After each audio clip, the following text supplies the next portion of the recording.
Dla mnie to Podlasie jest czymś absolutnie moim, czym się zajmuję też zawodowo, tak się złożyło, ale też jeśli chodzi o takie emocjonalne odniesienia, no to ja po prostu jestem stąd, tak? Ja tu wróciłam, oczywiście emocje tutaj buzują, tak, to jest jakieś moje miejsce. Jakby bieżeństwo zostało przekute wśród pokoleniu potomków na taki pozytywny mit. Historia siły, że mimo, że to była prosta kobieta, ta prababcia, która miała 5 dzieci, w tym 2 na rękach, tak, i jeszcze starą matkę ze sobą, no to wróciła, ocaliła dzieci, tak, przetrwaliśmy, jesteśmy silni. Jest to historia dobra do opowiadania. Rozmowy ostateczne. Rozmowy ostateczne. Kochani, mówi się, że historia jest najlepszym źródłem nauki, natomiast my jako rodzaj ludzki często zapominamy o tej historii i o takiej historii dzisiaj będziemy rozmawiać z moją gościnią. Pisarka, reporterka, autorka poruszających książek, autorka, która potrafi słuchać miejsc, ludzi i przeszłości. Aneta Prymaka-Oniszk. Witam cię serdecznie. Cześć, dzień dobry.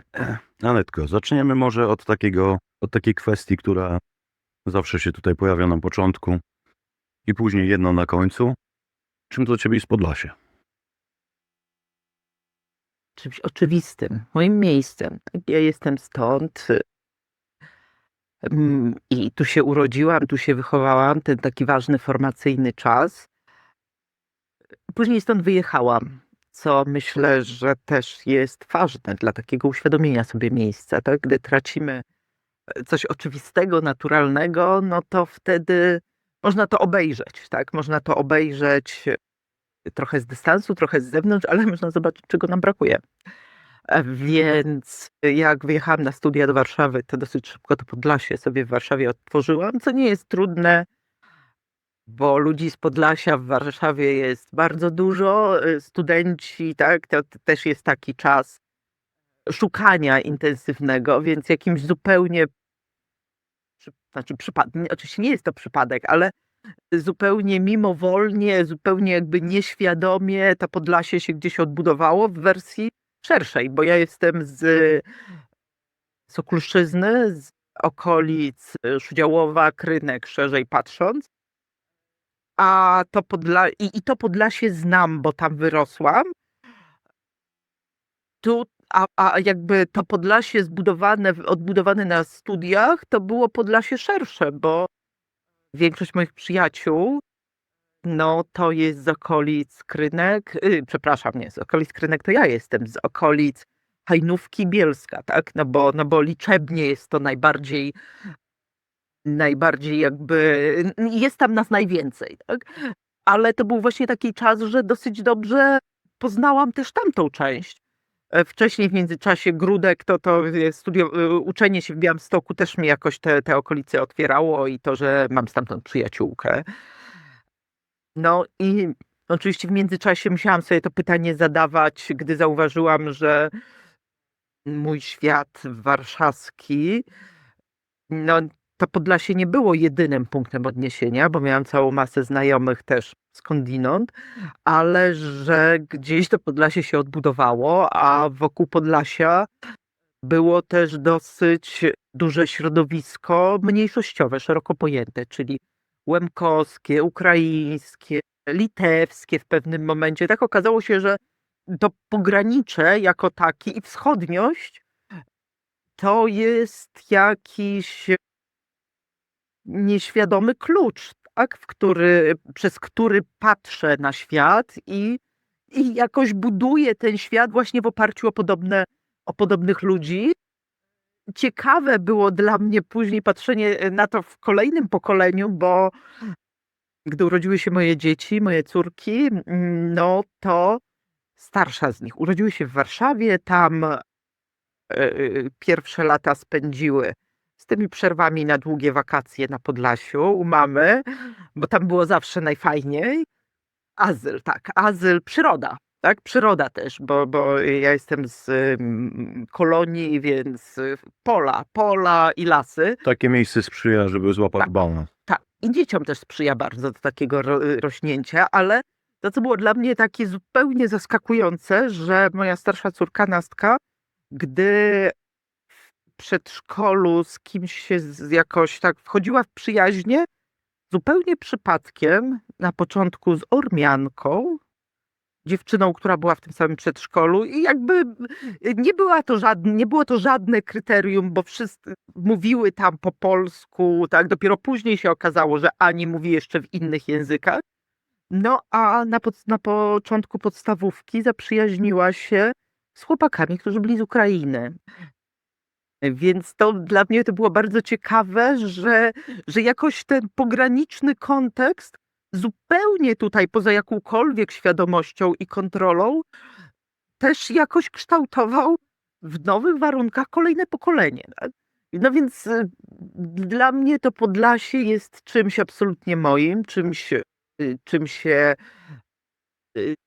zajmuję też zawodowo, tak się złożyło. No ale też czymś, na co zawodowo patrzę dosyć krytycznie, ale też jeśli chodzi o takie emocjonalne odniesienia, no to ja po prostu jestem stąd, tak? Ja tu wróciłam po wielu latach niemieszkania z wyboru, bo jest mi tu dobrze, bo czuję, chociaż oczywiście to tak jak z rodziną, nikt nas najbardziej tak mocno nie jest w stanie zranić, wkurzyć, tak? Nic nas tak mocno nie obchodzi jak rodzina własna, no to tak samo ja mam z Podlasiem. Oczywiście emocje tutaj buzują, ale no tak, to jest jakieś moje miejsce. No właśnie, ja jakby moim celem, robiąc ten kanał i jakby ten podcast, było to, żeby pokazywać też te Podlasie tragiczne, te Podlasie, które jest często zamazywane, bo my mówimy często o Podlasiu, że ono jest takie piękne, multikulti, magiczne, tak, multikulti, tutaj wszyscy się tak kochają. A tak naprawdę tak nie jest. Historia właśnie, o której chcemy porozmawiać, ona często była zamazywana.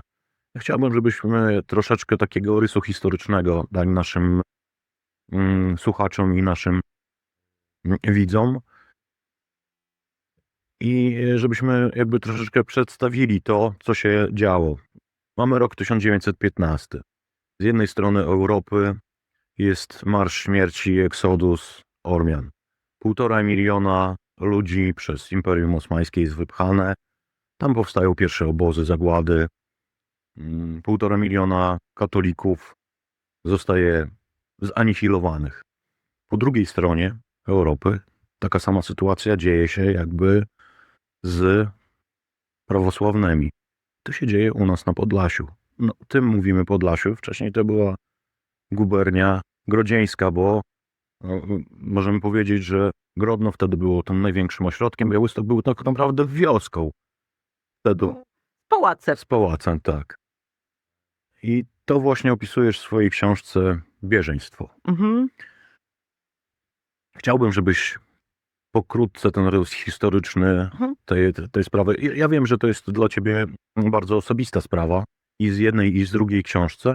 Natomiast chciałbym, żeby ludzie się z innych kręgów dowiadywali o takich rzeczach. Więc w prosty sposób, żeby przekazać tą historię i ten rys historyczny, jak, co i dlaczego to się stało. Ja jeszcze sięgnę jeszcze głębiej, bo oczywiście pogranicze, to magiczne pogranicze, które tak bardzo lubimy, no właśnie jest zawsze pełne napięcia, bo żeby pogranicze zaistniało, nie może to być tylko monolityczna grupa, tak? Takie Mazowsze, gdzie mimo, że to nie było pogranicze i tak bywało tragicznie, ale pogranicze to jest takie miejsce, gdzie stykają się różne grupy narodowe, wyznaniowe, etniczne, tak, wszędzie. Lubimy jako Europa Bałkany na przykład. To jest takie coś, co jest magiczne. Bałkany, gdzie się stykają, gdzie się działo, gdzie jeszcze niedawno była wojna, tak? Ale jednocześnie kulturowo to przepiękny region, piękni ludzie, tak? Tu z jednej strony prawosławni, katolicy, muzułmanie, Serbowie, Czarnogórcy, Chorwaci, Bośniacy, tak? Gdzie ten islam jest, ale jest zeuropeizowany. No i zawsze się tam dzieje. No i nie przypadkiem także stamtąd zaczęła się I wojna światowa i kocioł bałkański, mówimy o czymś takim. No bo to jest pogranicze. Piękne, wspaniałe, ale trudne, ale wybuchowe. No i w takiej mniejszej skali, ale trochę tak samo jest na Podlasiu. I Podlasie jest pograniczem. Podlasie jest miejscem, gdzie się stykają na kilku poziomach, tak? Trochę wschód z zachodem. I wschód z zachodem to mam tutaj na myśli ludność. My to mówimy jeszcze na Podlasiu, do dzisiaj dzielimy świat na polskich i ruskich. Polskich i ruskich, tak, kacapów, różnie się na nas mówi, ale dzisiaj gdzieś nie pamiętamy już, że to ruski to nie jest tak jak dzisiaj w polszczyźnie, że to jest Rosjanin po prostu. To nie jest styk rosyjsko-polski. To jest Rusin. Rusin, czyli człowiek, czyli obywatel Wielkiego Księstwa Litewskiego, powiedzielibyśmy. Tak, ale to jest głębszy, tak, to są państwa ruskie, rusińskie. W angielskim to bardzo ładnie widać, no bo tam jest różnica. Ten ruski nasz, o którym się mówi na wioskach do dzisiaj, nie byłby Russian po angielsku, ale byłby Ruthenian. Tak, bo Russian to jest dalej, to jest Moskwa, to jest późniejsza historia. No a to u nas gdzieś w całym politycznym zanurzeniu, tak, i w dziejowym zanurzeniu, zabór rosyjski i cała reszta jakby przykrych doświadczeń, bardzo trudnych, które gdzieś z Moskwy stamtąd aż płynęły, tragicznych także dla tych, których my tutaj określamy Ruscy, tak, czyli dzisiaj powiedzielibyśmy Białorusini, Ukraińcy. Ale gdzieś to jest wynik, to, że to pogranicze podlaskie dzisiaj jest takie, jakie jest, no to jest wynik jakby nakładania się dwóch kolonizacji, tych ludów rusińskich, tak powiedzmy, i szlachty mazowieckiej, tak? I jakbyśmy sobie bardzo chcieli prześledzić, co się z Podlasiem działo, no to warto zajrzeć do atlasów historycznych dla podstawówki. Patrzeć na mapę. I popatrzeć na mapę, co jest tu najpierw, tak? Gdzie te miasteczka typu Drohiczyn, Surasz nawet, tak? To były miasteczka zakładane przez księstwa ruskie najczęściej. No i później tam się ta ludność stąd i stamtąd osadzała i bardzo często były tam dzielnice ruska i lacka na przykład, no bo Polska to już jest późniejsze określenie, tak? I do dzisiaj głębiej to nam daje jakieś wyobrażenie, dokąd ta kolonizacja rusińska sięgała, bo Kosów ruski i Kosów lacki to już dzisiaj jest głębokie Mazowsze, byśmy powiedzieli. Tak? Te nazwy, Boratyniec lacki, Boratyniec ruski, tak? To się nie wzięło znikąd, to jest efekt jakiejś kolonizacji jeszcze średniowiecznej, tak? I ta ludność się pojawiała i później podlegała bardzo różnym procesom, tak? Raz mówiła w tym języku bardziej, później w tym, tutaj wyznanie takie, panowanie takie, najpierw panowanie, później wyznanie. Więc gdzieś tutaj u nas to się do dzisiaj zachowało i to jakby jest ważne, właśnie nie przypadkiem mówię o tym atlasie z podstawówki, no bo właściwie wiedza podstawówkowa powinna nam wytłumaczyć dokładnie, skąd się wzięło dzisiejsze Podlasie, ale jakoś nigdy nie tłumaczy, tak? No bo to Wielkie Księstwo Litewskie, my myślimy. Problem w Polsce polega trochę na tym, że dla nas synonimem jest Rzeczpospolita obojga narodów, tak naprawdę trojga albo czworga, tak, co najmniej, że ta Rzeczpospolita jest dla nas synonimem Polski. Tak? A jak sobie przypomnimy, że Rzeczpospolita składała się z korony polskiej i Wielkiego Księstwa Litewskiego i czym to Wielkie Księstwo Litewskie było, że było właśnie głównie takim rusińskim państwem, tak? Rusini stanowili tam 80-90%. Litwini współcześnie, jak Wielkie Księstwo Litewskie, ale to jest szersze niż dzisiejsze państwo litewskie. Litwinów było tam mniej. Do dzisiaj to nie jest duży kraj, duże państwo, duży naród, tak? Więc gdzieś statuty, te wszystkie, które tworzyły Rzeczpospolitą, Jagiełło, tak, które podpisywał, one były pisane w dzisiejszym starobiałoruskim, tak byśmy powiedzieli, tak? Ale to było takie dla nas, o to się spieramy bardzo często z Litwinami, Białorusinami, Ukraińcami. Z perspektywy polskiej to jest historia Polski tylko, tak? A z perspektywy regionalnej to jest historia kilku krajów, tak? Jakby to Wielkie Księstwo Litewskie to jest prototyp dzisiejszej, znaczy państwo, z którego wywodzi się dzisiejsza Litwa, dzisiejsza Białoruś, dzisiejsza Ukraina. I różne kawałki są jeszcze gdzieś rozsiane. No i ta ludność tu jest. Ludność ruska została ochrzczona we wschodnim obrządku, dlatego my dzisiaj jesteśmy prawosławni. Ludność ta mazowiecka, lacka, że tak powiem, w obrządku katolickim. Mieszko I 966, tam 988. No i te dwa żywioły przez cały czas się stykały, tak? Jak gdzieś to sobie uświadomimy. Myślę, że bardzo dobrze gdzieś może to uświadamiać ten serial 1670, 70, tak. gdzie jest Tak jak gdzieś ktoś ma jakby ten background historyczny, to bardzo łatwo wyłapie te niuanse. Mi się wydaje, że warto pamiętać, że jak mówimy o Rzeczpospolitej, to nie mówimy tylko o Polsce. To nie jest synonim wtedy, tak? To jest coś zawężającego, że to jest większa historia. Ruchomo granica. Byliśmy, tak? I jakby gdzieś, gdybyśmy to sobie uświadomili, to nie musielibyśmy zadawać pytania, a kiedy twoja rodzina przyjechała na Podlasie? A jak to się dzieje, że tak dobrze mówisz po polsku, tak? Że my jesteśmy obywatelami Rzeczpospolitej tak samo, tak? Od wielu, wielu wieków. No i ta historia wyglądała właśnie tak, że te wyznania tutaj gdzieś były blisko, na to nakładała się wielka polityka, więc była oczywiście Unia Brzeska, która była jakby unią podporządkowującą prawosławnych papieżowi, tak?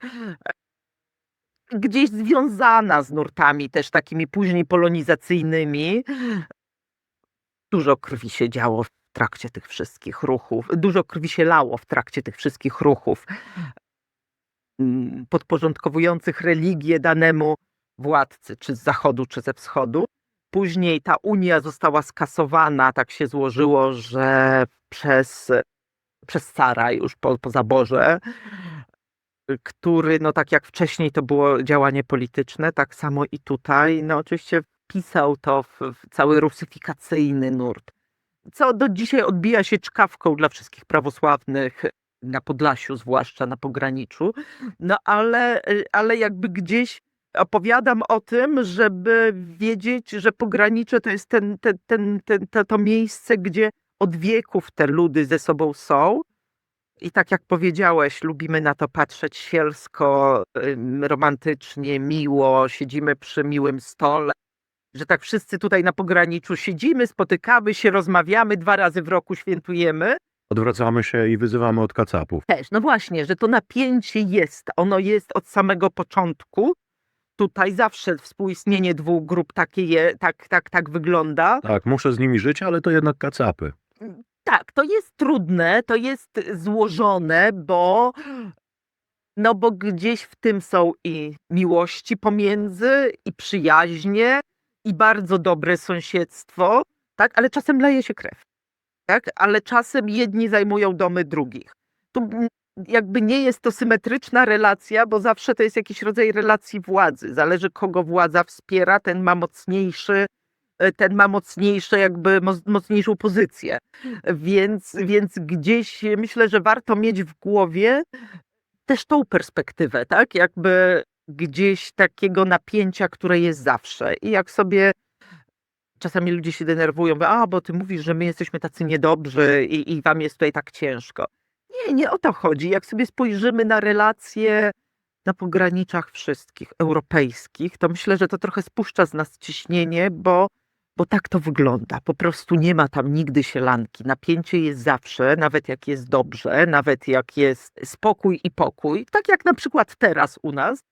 no to człowiek pogranicza, zwłaszcza ten z mniejszości, mimo to napięcie wyczuwa i je zauważa, tak? Że to wyzywanie się od kacapów, o którym mówisz, niezauważalne z perspektywy tam, nie wiem, dziennikarza, reportera z Warszawy, który by tutaj przyjechał, bo on tego nie doświadcza, on tego nie widzi, ale jak jesteś stąd, to czujesz, słyszysz, tak? Tak, ale teraz mamy taką sytuację, gdzie myślę, że sytuacja z Ukrainą bardziej wyzwala też pewne rzeczy. No i cała masa. I z Białorusią, bo tak, bo Białoruś jest po stronie, Białoruś jako państwo jest po stronie agresora Rosji, która napadła na Ukrainę. Do tego jeszcze propaganda. Lubimy też dopisywać pewne rzeczy Lub- do... Nieszczęście jest też takie, że w polskim języku ruski znaczy Rosjanin, pejoratywnie, tak? Kacap, my na Podlasiu wiemy, że kacap oznacza naszego prawosławnego, tak? Tak, to jest pogardliwy Rosjanin.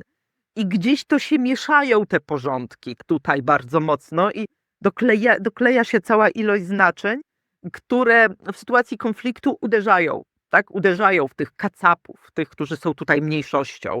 Więc to jest skomplikowany i złożony twór, w którym żyją ludzie i w którym toczą się normalne życia.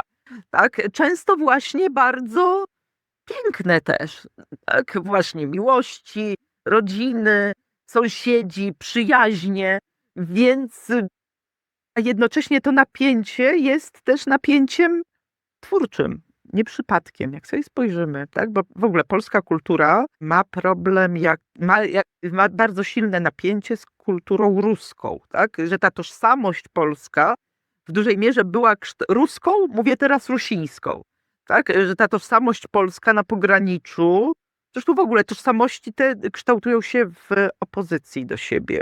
Kto to jest polski? No polski to jest nie ruski. Kto to jest ruski? No ruski to jest ten, co nie jest polski. Tak? Więc gdzieś to wywołuje bardzo silne napięcie i ta polska kultura ma duży, jakby nie jest zbyt chętna do przyjmowania kultury rusińskiej, wobec której czuje się lepsza i tak dalej, i tak dalej. No ale nie przypadkiem nasze największe dzieła, poczynając od Litwo, ojczyzno moja, ty jesteś jak zdrowie, tak?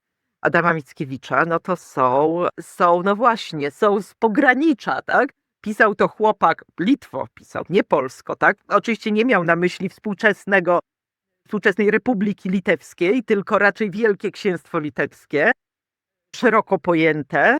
Pisał to po polsku, przepiękną polszczyzną, tak? No i sam pochodził spod Nowogródka, więc gdzieś był absolutnie człowiekiem pogranicza, zanurzonym w swoim czasie też, tak? Więc gdyby mu kazać być dzisiaj, wybierać, kim jest etnicznie i ma się jasno ustawić, czy jest tu Polakiem, który nie jest Rusinem, tak? Czy kim on tu jest? To on by się pogubił i popukał w czoło.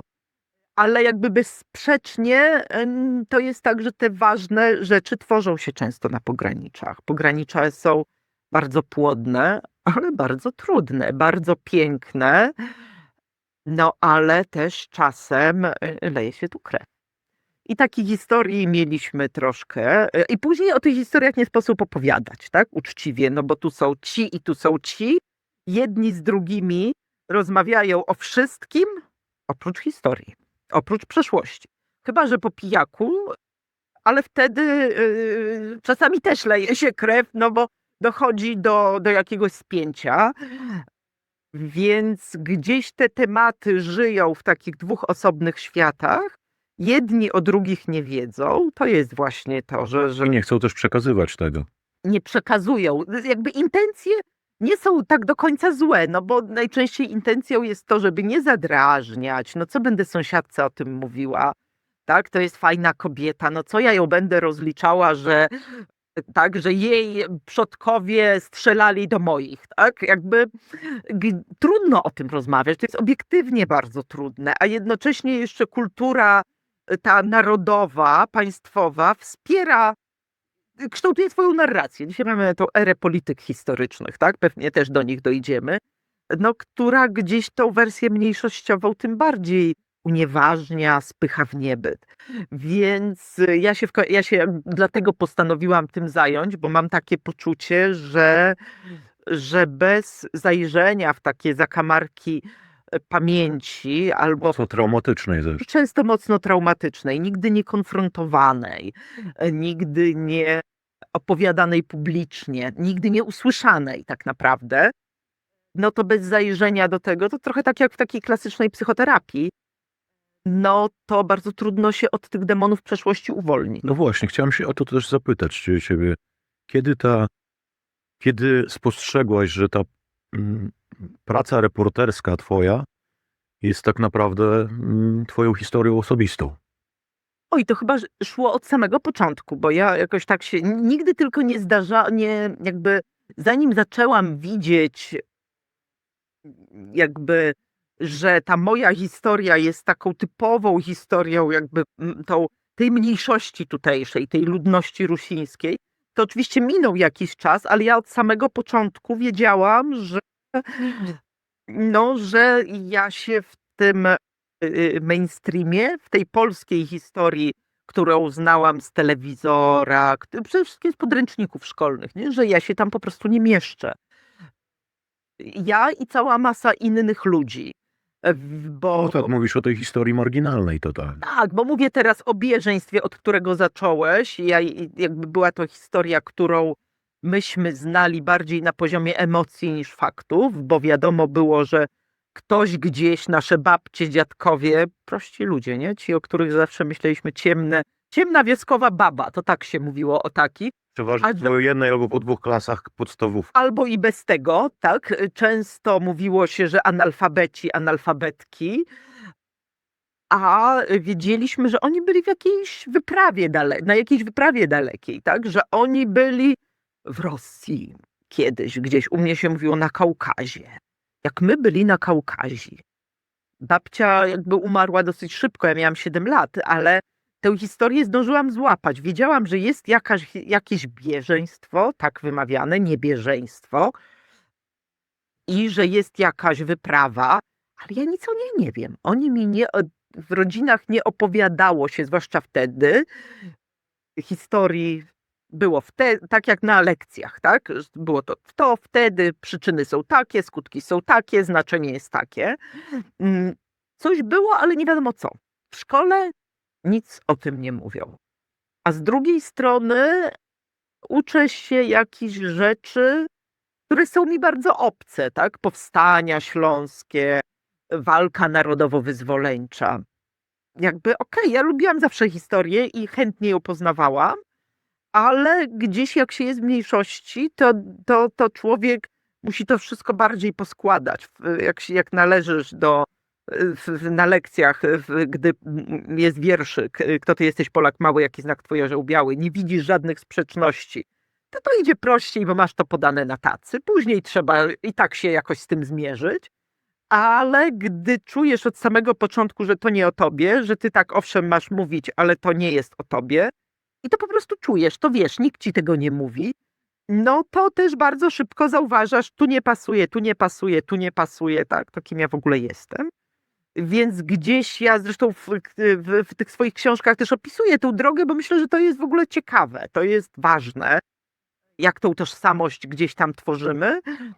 No więc tym bardziej z oddalenia, tak, widziałam, że z oddalenia na studiach, z perspektywy Warszawy, widziałam to mocniej, tak? Widziałam, że to ma znaczenie.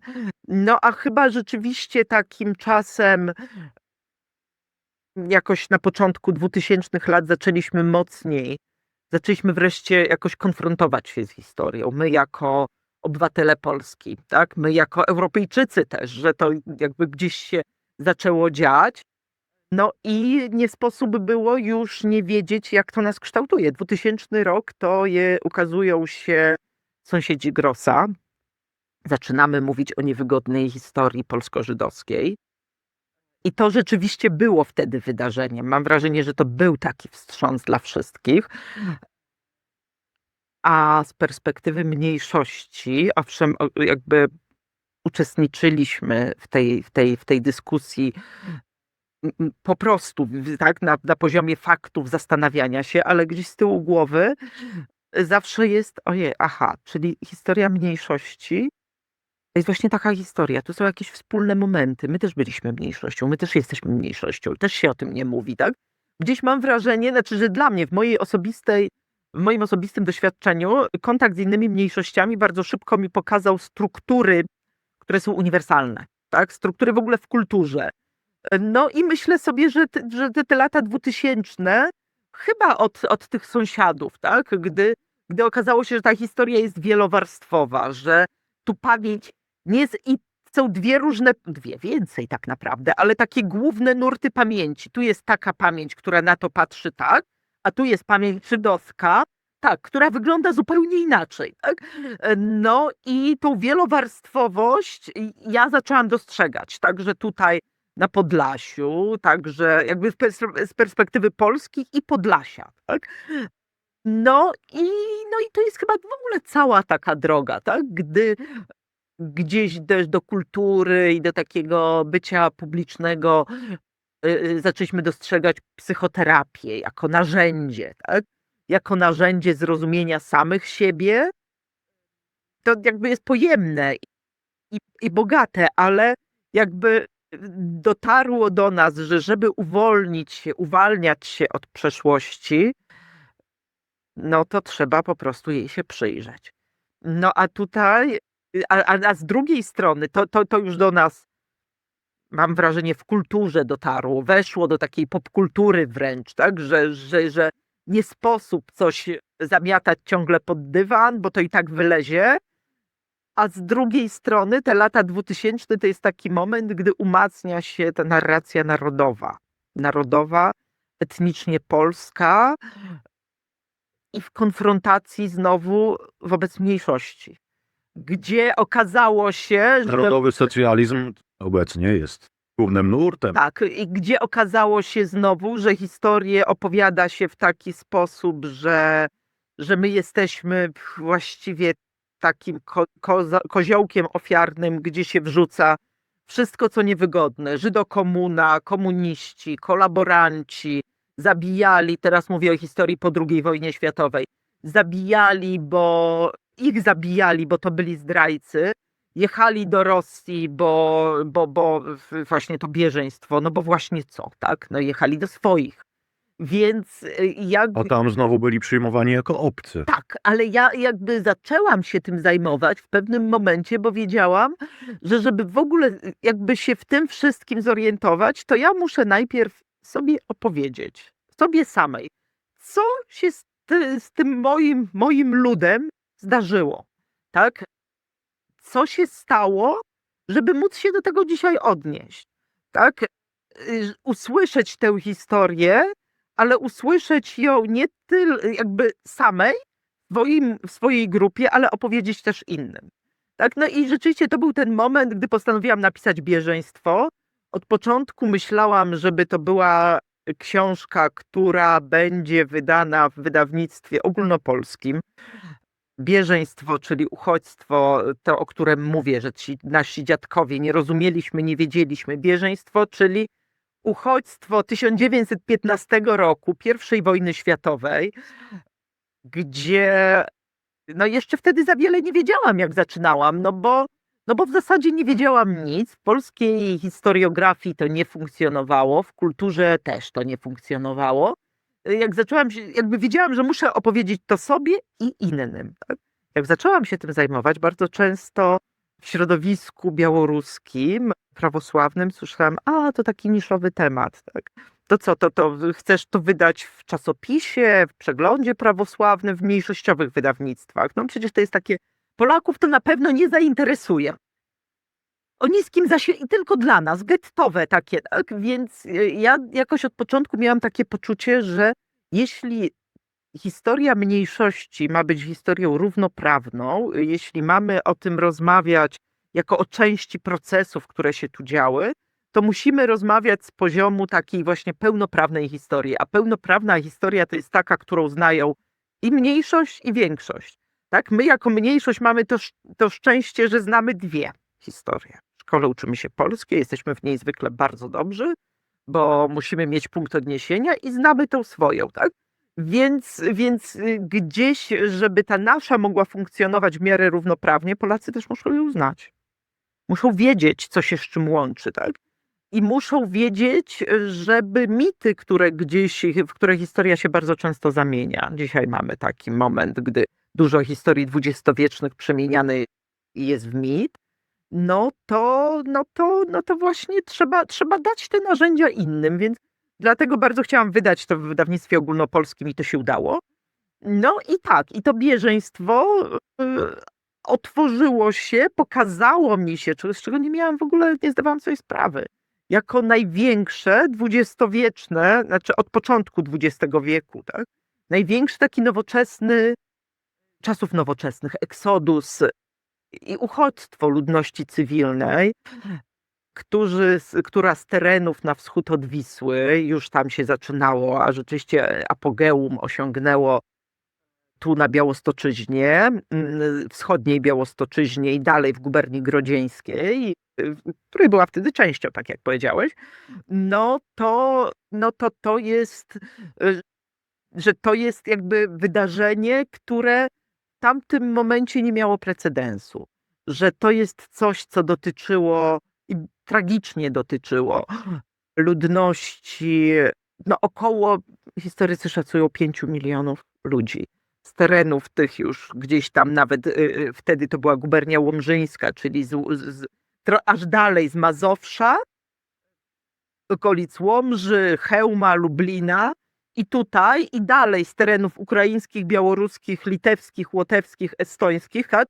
Ludzie przed frontem niemiecko-rosyjskim zachęcani, wyganiani czasem przez armię rosyjską w związku z taktyką spalonej ziemi, którą stosowano Przez prawosławnych duchownych. przez prawosławnych duchownych, którzy stali się narzędziem i narzędziem polityka carska była taka. Skoro nie jesteśmy w stanie poradzić sobie z wrogiem na polu bitwy, no to odwołajmy się do tego, co się stało 100 lat temu, czyli mówię o kampanii napoleońskiej, gdzie Napoleona pokonała nie armia, ale chłód i spalona ziemia, taktyka spalonej ziemi, gdzie zajęli Moskwę pustą, spaloną, bez żywności, zimą, straszną zimą, tak? I musieli się stamtąd wycofać.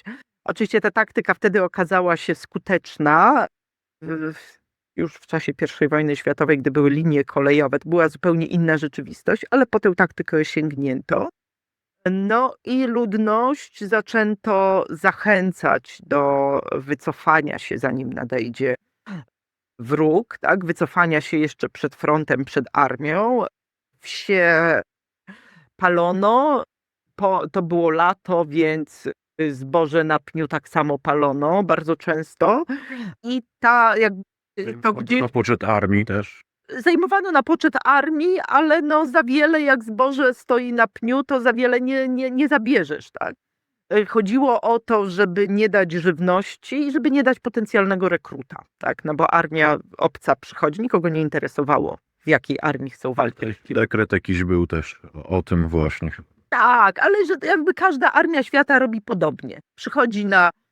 Zajmuje ziemię wrogie, powiedzmy, tak? Bierze jedzenie ile chce, bierze rekruta ile chce, każe mu walczyć, być mięsem armatnim. Tak? Tak, właśnie to też trzeba jakby podkreślić, że ten Marsz Śmierci to było w większości też kobiety i dzieci.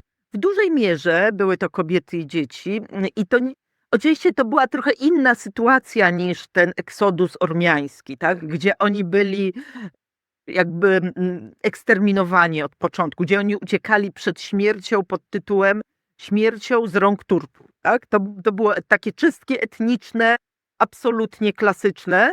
Tutaj nie miało to takiego podłoża. Tutaj wśród bieżeńców była cała masa tak samo katolików. Oczywiście o wiele mniej, bo 70% stanowili prawosławni, Białorusini, Ukraińcy, mówiąc dzisiejszymi kryteriami. I to było tam troszkę protestantów, było cała masa katolików. Gdzieś spod Łomży, z guberni łomżyńskiej ówczesnej, to było bodajże około 100 000, naliczono dopiero później uchodźców. No i gdzieś to jest, jakby tu się propaganda, to, że było to w tak wielkiej skali, wzięło się z tego, że propaganda carska, rosyjska spotkała się z takim naturalnym lękiem przed wojną.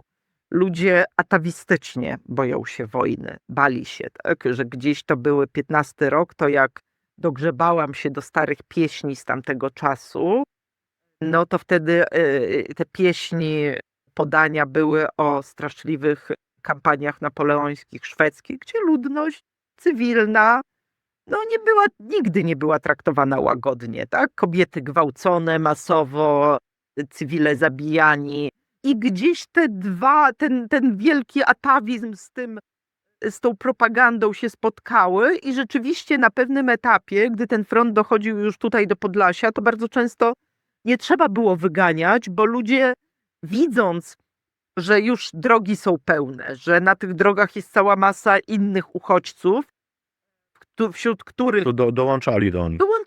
dołączali, wiecie, jakby plotka się jeszcze niosła.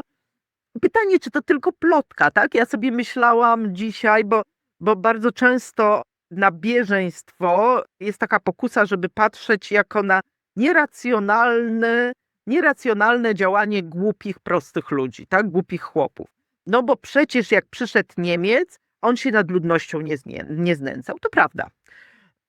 Niemiec się nie znęcał. To nie był jeszcze czas II wojny światowej, gdy była planowa eksterminacja, zwłaszcza Żydów, ale także jakby tutejszej ludności, białoruskiej trochę bardziej na wschód, tak, palone wioski. Tutaj tego nie było. Tutaj ci, którzy zostali, byli, żeby ci, co nie znają historii, złapali, tak? Ludność trafia na drogi, wioski palone, same się palą, front jest rzeczywiście straszny. No i ci ludzie zapełniają drogi bardzo mocno. W pewnym momencie, gdy wojsko nie może manewrować, bo oni są ciągle koło frontu, są gromadzeni na stacjach kolejowych i mają być dowiezieni w głąb Rosji pociągami, tak? No i to jest rozciągnięte w czasie na tych drogach, zanim oni do tej Rosji trafią, dzieje się coś, co byśmy nazwali dzisiaj pewnie taką katastrofą humanitarną, tak? No bo najpierw jest gorące lato, brakuje picia, wody, ludzie zaczynają pić wodę z kałuży, epidemia, choroby, do tego jeszcze z jedzeniem jest problem. Najpierw jest go w pewnym sensie w nadmiarze, bo ludzie pozbywają się zwierząt, które prowadzą ze sobą gorąco, to mięso, tak, ta epidemia jeszcze nakręca. Trup ściele się gęsto, do tego jeszcze takie apokaliptyczne sceny są przywoływane, gdy samoloty niemieckie, nie ma ich dużo, ale już są, atakują czasem wycofujące się wojsko, nie szczędząc też bieżeńców. To bardzo mocno zapada w pamięć taką bieżeństwa jako sceny absolutnie apokaliptyczne. No i ta katastrofa jest na tyle duża, że mówi się, historycy współcześni, nikt tego oczywiście nie rejestruje, urzędnicy już się ewakuowali, bardzo często ewakuowało się też duchowieństwo, także katolickie zdarzało się, że jechało, ale nieporównywalnie rzadziej. Dwory też już uciekły, tak, czyli jakby nie ma nikogo, kto by to jakoś rejestrował więc nie ma statystyk, nie wiadomo ile osób wyjechało, ale porównując księgi parafialne tych sprzed wyjazdu i później po powrocie, historycy lokalni, ksiądz Grzegorz Sosna czy Doroteusz Fionik, oni szacują, że 1/3 tej drogi nie przeżyła. Więc to rzeczywiście trup słał się bardzo gęsto. Oni trafiają tam na 7 lat, mniej więcej 5-7 lat i dopiero później już w innych realiach politycznych wracają. No i właśnie bardzo często a ci, co zostali, żyli tutaj zwykle biednie. Też zdarzało się, że tyfus dopadał kogoś, ale ta skala była nieporównywalna, tak? Ci, co wracali na gruzy, na spaloną ziemię, a ci, co żyli, mieli, jakby to powiedzieć, byli biedni, ale wszystko mieli. Więc absolutnie nie miało to żadnego takiego uzasadnienia realnego wtedy i chętnie się mówi o tym, a to prości, głupi ludzie, dlatego uciekali. Ja sobie o tym myślę, że to jednak jest duże uproszczenie. Bo po pierwsze, ludzie przed wojną uciekali także w 1939 z inteligenckiej Warszawy. A mało tego, ja sobie przyszło mi to do głowy, ta postawa ludności, gdy pojawiły się zdjęcia z Buczy, tak, gdzie Rosjanie, armia rosyjska mordowała cywilów bardzo bezwzględnie, tak. Ten odruch uciekać przed wrogiem, tak, ale ten odruch wcale nie jest głupi, wcale nie jest charakterystyczny dla prostych ludzi.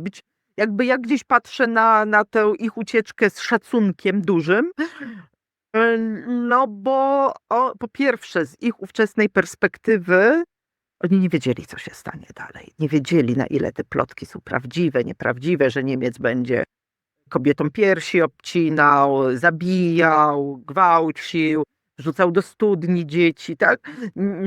Nie wiedzieli, a z drugiej strony taka atawistyczna ludzka Natura też. natura i mądrość, nie taka przekazywana, mówi uciekaj, tak? Oni uciekali przekonani, że w ten sposób ratują życia swoich dzieci i własne, ale przede wszystkim życia swoich dzieci, tak?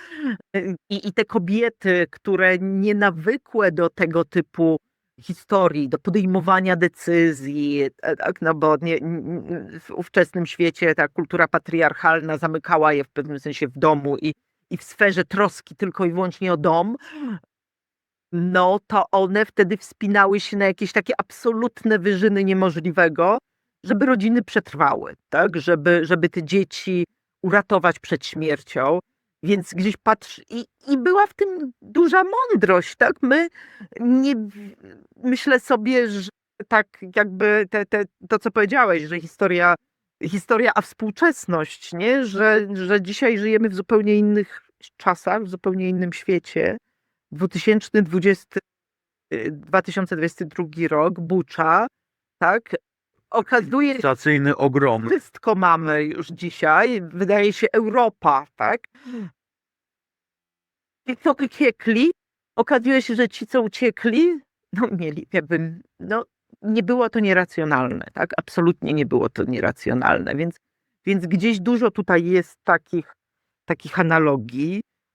No i tak, ta historia bieżeństwa jest w ogóle bardzo pełna różnych ciekawych rzeczy. Na przykład czytanie, bo to było gigantyczne wydarzenie.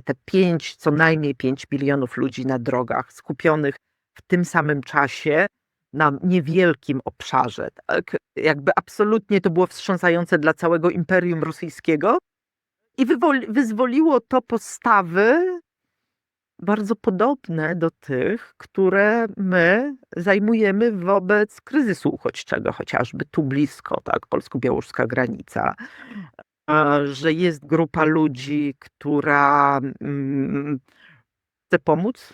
Tam są dosłownie sceny o tym, że jakieś kobiety gotują zupę, tak, stają przy drodze, karmią przynajmniej tyle, ile mogą osób, żeby pomóc. No ale oczywiście rodzi się też lęk, rodzi się wrogość, rodzi się niechęć, są przepędzani, nie wpuszczani, żeby wziąć wody. Tak jakby dwie zupełnie takie skrajne postawy i lęki, które my dzisiaj znamy, czyli zarażą nas swoimi chorobami, zjedzą całą naszą żywność, zabiorą pracę, albo jadą tu tylko po to, żeby żyć z zasiłków, bo pracować nie chcą. Sprzeczność wydawałoby się, tak, jadą tu same prostytutki i złodzieje. To wszystko już się wtedy pojawiło. Tak? Dokładnie to samo, że to jest tak jakby ponadczasowe. A druga strona, rzeczywiście tam spora część takiej młodej, kształtującej się inteligencji rosyjskiej, liberalnej, gdzieś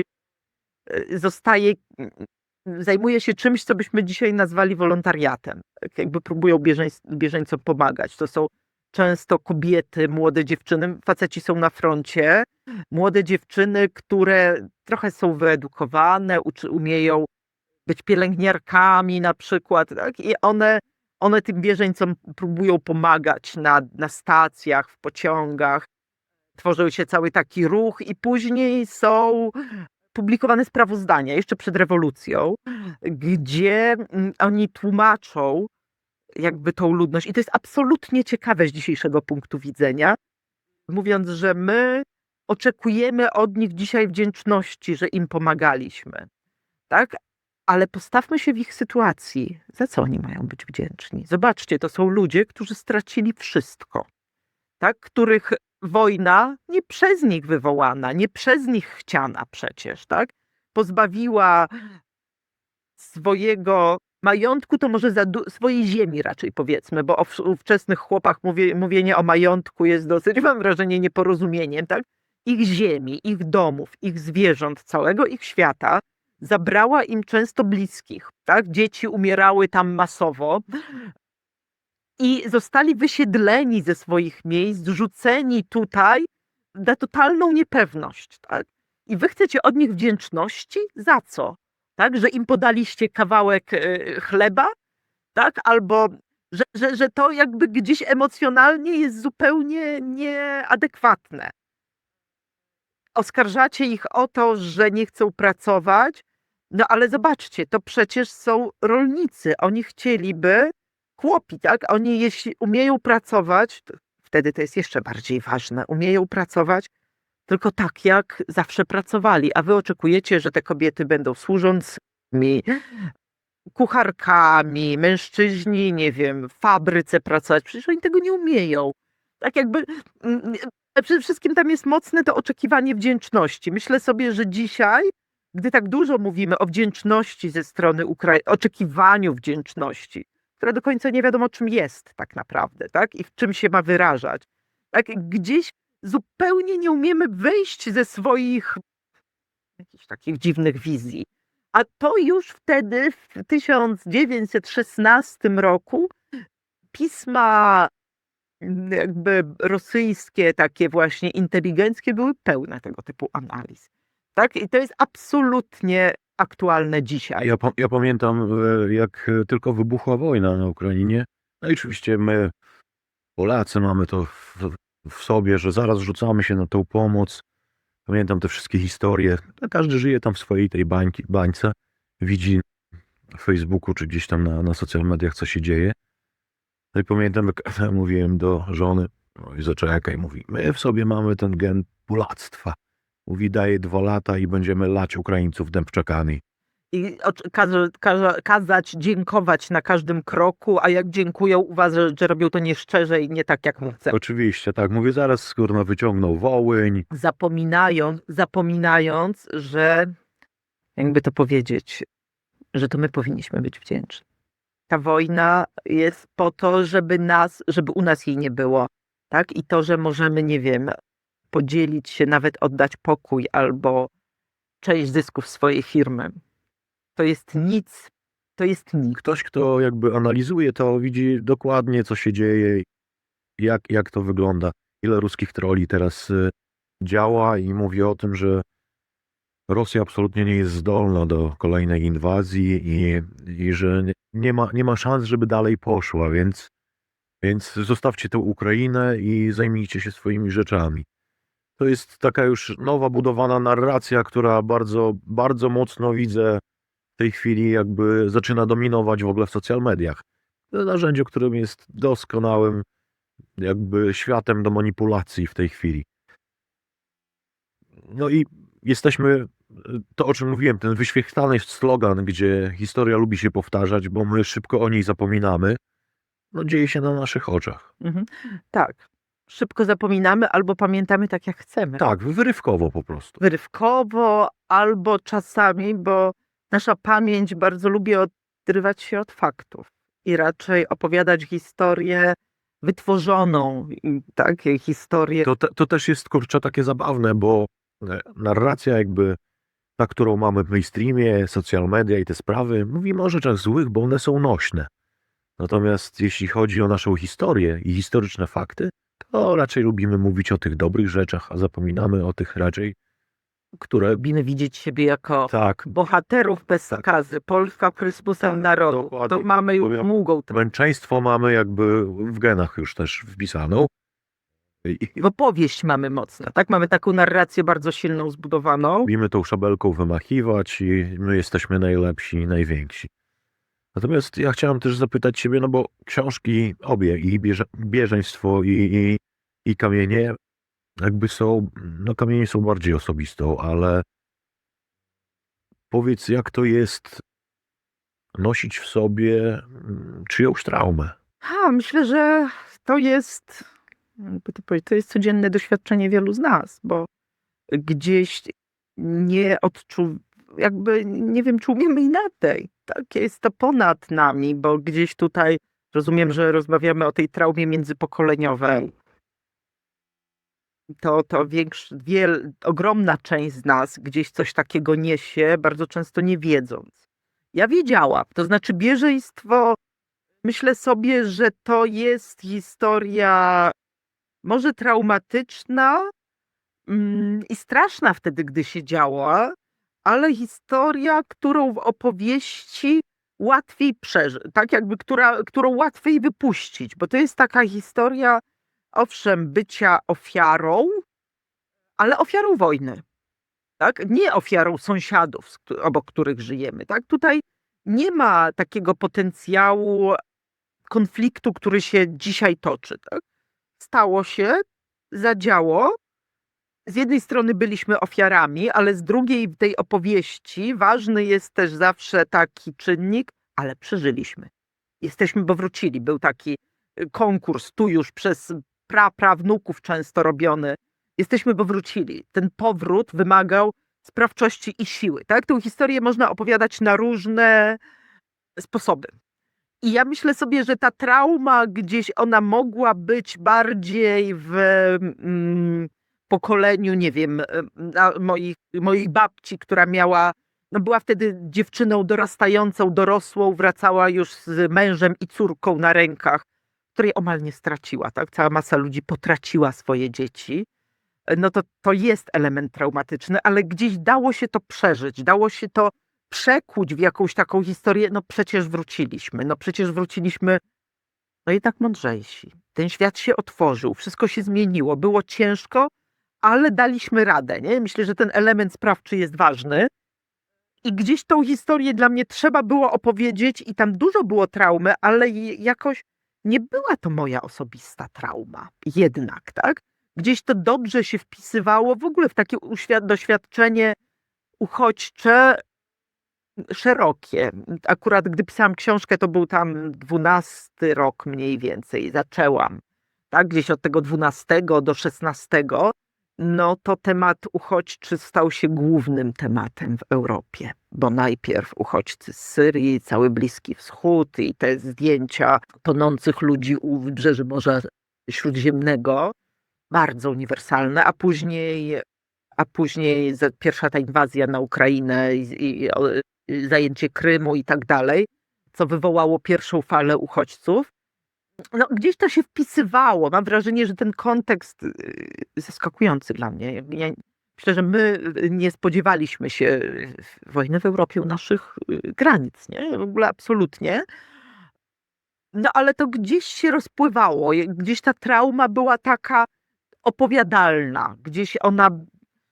To bardzo sprzyja, mam wrażenie, przepracowywaniu. Tak? Jakby Bieżeństwo zostało przekute wśród pokoleniu potomków na taki pozytywny mit. Dzisiaj chętnie, tak, w rodzinach opowiada się o bieżeństwie, szuka się bieżeńskich doświadczeń, bo to jest z jednej strony opowieść o byciu ofiarą, ale z drugiej strony o byciu takim, no bohatersko to jest złe słowo, ale też takim silnym. Historia siły, że mimo, że to była prosta kobieta, ta prababcia, która miała 5 dzieci, w tym 2 na rękach, tak, i jeszcze starą matkę ze sobą, no to wróciła, ocaliła dzieci, tak, przetrwaliśmy, jesteśmy silni. Jest to historia dobra do opowiadania i do przekucia w mit właśnie. A ta druga historia, jakby o której, że ją noszę, wiedziałam, to jest historia zabójstwa mojego dziadka w 1945 roku. Mojego dziadka, czyli ojca Marty. Rozmowy ostateczne. Rozmowy ostateczne. Tak, to są kamienie, nie? To są kamienie. kamienie musiały polecieć. No i to jest historia, która rzeczywiście, no dla mnie była bardzo trudna, bo to na jednym poziomie jest to płaszczyzna osobista, no to jest historia mojej mamy. Historia mojej mamy, która straciła ojca, gdy miała 9 miesięcy, więc de facto go nie poznała, jako taki świadomy człowiek, a później te lata, które przyszły powojenne, to były absolutnie traumatyzujące. No i zwłaszcza wychowywanie się w rodzinie, no, bez ojca zabitego przez sąsiadów, Mhm. tak, z którymi ciągle żyjemy. Którzy teraz są Trzeba to było opowiedzieć już wtedy, tak? Nie było przestrzeni i płaszczyzny, myślę sobie także rodzinnej, bo babcia musiała, jakby to powiedzieć, sprawić, że ta rodzina przetrwa. Udało jej się to. Ale nie było tam miejsca na takie pochylanie się, jak my dzisiaj sobie wyobrażamy nad każdym dzieckiem, tak? Straumatyzowanym dzieckiem, bo właśnie straciło ojca, tak? I gdzieś było to dotykanie takich bardzo osobistych rzeczy, które jakby wiedziałam, że one są jakby w codzienności mojej mamy, a więc i moim, tak? Rzeczy często bardzo trudne. To w wielu rodzinach one są. Jak sobie spojrzymy, co przeżywaliśmy my jako dzieci, co dostawaliśmy od rodziców, no to tam jakieś traumatyczne, różne większe lub mniejsze rzeczy mogą się zdarzyć, więc trzeba było się temu przyjrzeć. Trzeba było tą mamę w ogóle zobaczyć inaczej, nie? I tą historię sobie opowiedzieć.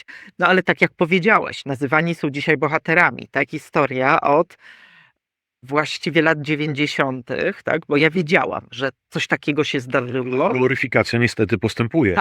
A tu się okazało, bo historia, w której ja żyłam jako dziecko, wiedząc od początku, że dziadek zginął, to była taka historia, że dziadka zabili w 45. Też chyba przypadek to znalazłaś, no nie? O dziadku. Gdzieś tam wzmianki. Tak, ale ta historia, którą słyszałam z rodziny, to była taka, kto zabił dziadka? Bandy. Dlaczego zabiły? Bo był prawosławny, tak? I to była taka opowieść, która miała wystarczyć, a później się okazało, gdy zaczęło się, że zabili go żołnierze wyklęci, że żołnierze wyklęci są dzisiaj bohaterami, wszyscy, których zabijali, to byli zdrajcy, tak? Więc tu się gdzieś wpisywało to w taki rodzaj, no w pewnym sensie nawet nagonki. W pewnym momencie jakby ta moja historia, okazało się, że ona wcale nie jest jednostkowa, że gdzieś wpisuje się, takich historii było wiele i wpisuje się w takie, no na wyrost pewnie mówiąc, taki rodzaj czyszczenia okolicy wielokulturowej, tak? I że takie historie, gdzie polskie podziemie narodowe, ale nie tylko, połakowskie tak samo, strzelało do Białorusinów, Ukraińców, Litwinów, Żydów, którzy wracali z obozów koncentracyjnych, tak? Przetrwali tuż po wojnie. No to nie jest to jednostkowa historia, że tu trafiamy jakby w sam środek mitu, który właśnie się tworzy, tak? O tym podziemiu, które było absolutnie bohaterskie, absolutnie wspaniałe. Wszystko, co robili, to było uzasadnione walką o niepodległy byt państwa polskiego.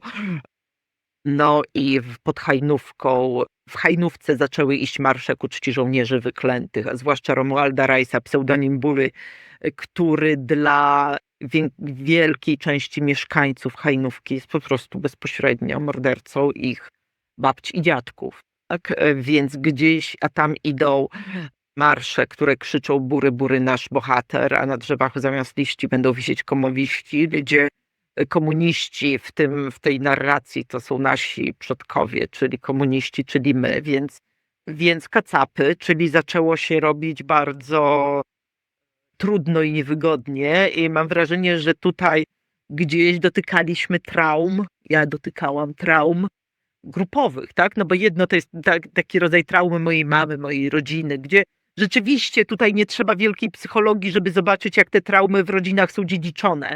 Tak, w taki sposób, że no nie wiem, moja mama wychowując mnie nie jest w stanie uciec od różnych swoich traumatycznych jakby gdzieś takich naleciałości i zachowań i to dalej się przekazuje, nie?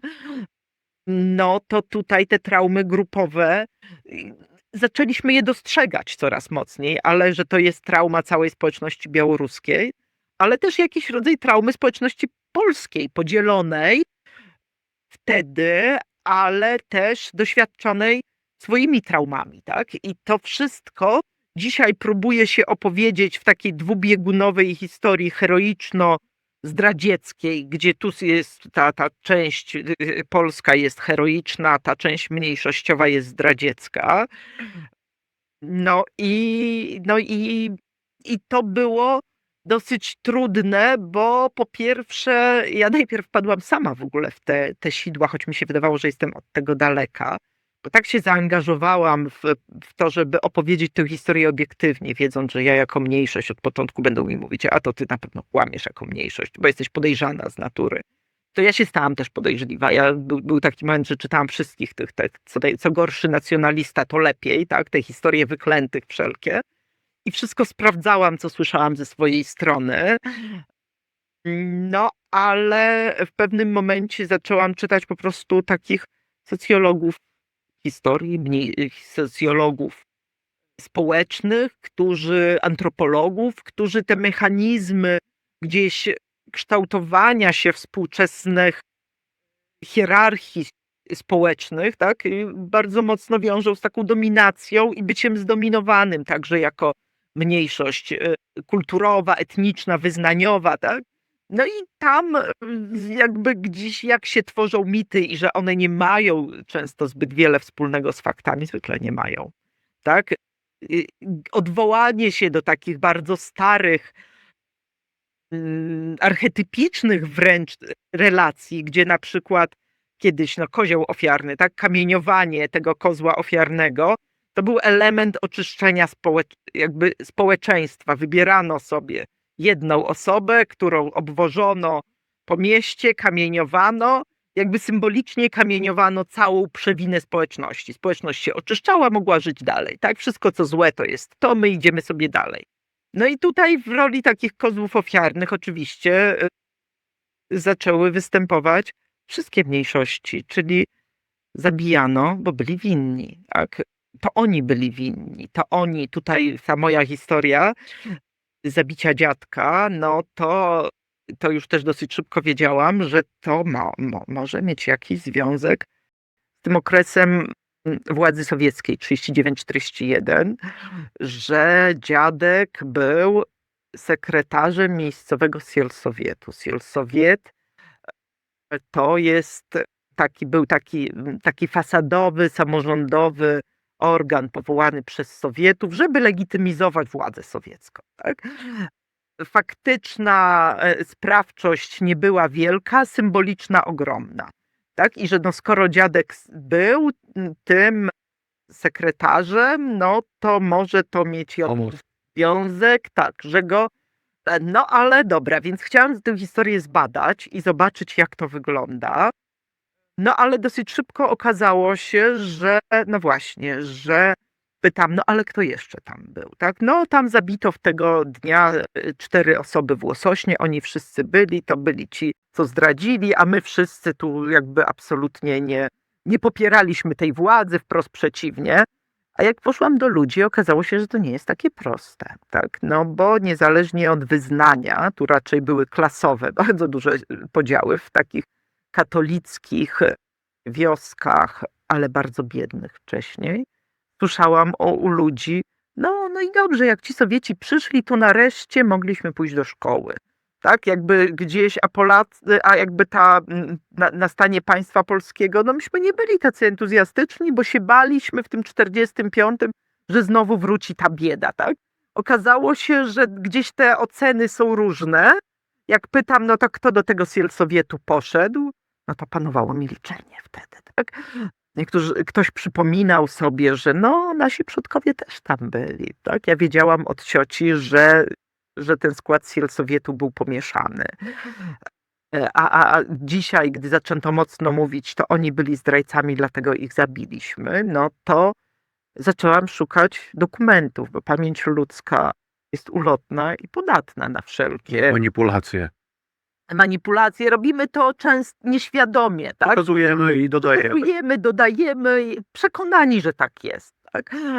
No więc dokumentów z tego czasu w polskich archiwach prawie nie ma, ale są w archiwach białoruskich. I ja tę książkę pisałam strasznie długo.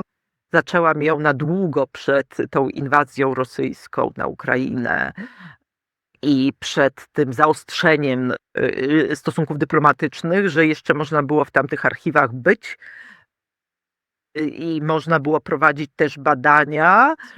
Ja korzystałam z pomocy takich zaufanych, zaprzyjaźnionych historyków białoruskich. No i udało mi się odnaleźć dokumenty z tego czasu.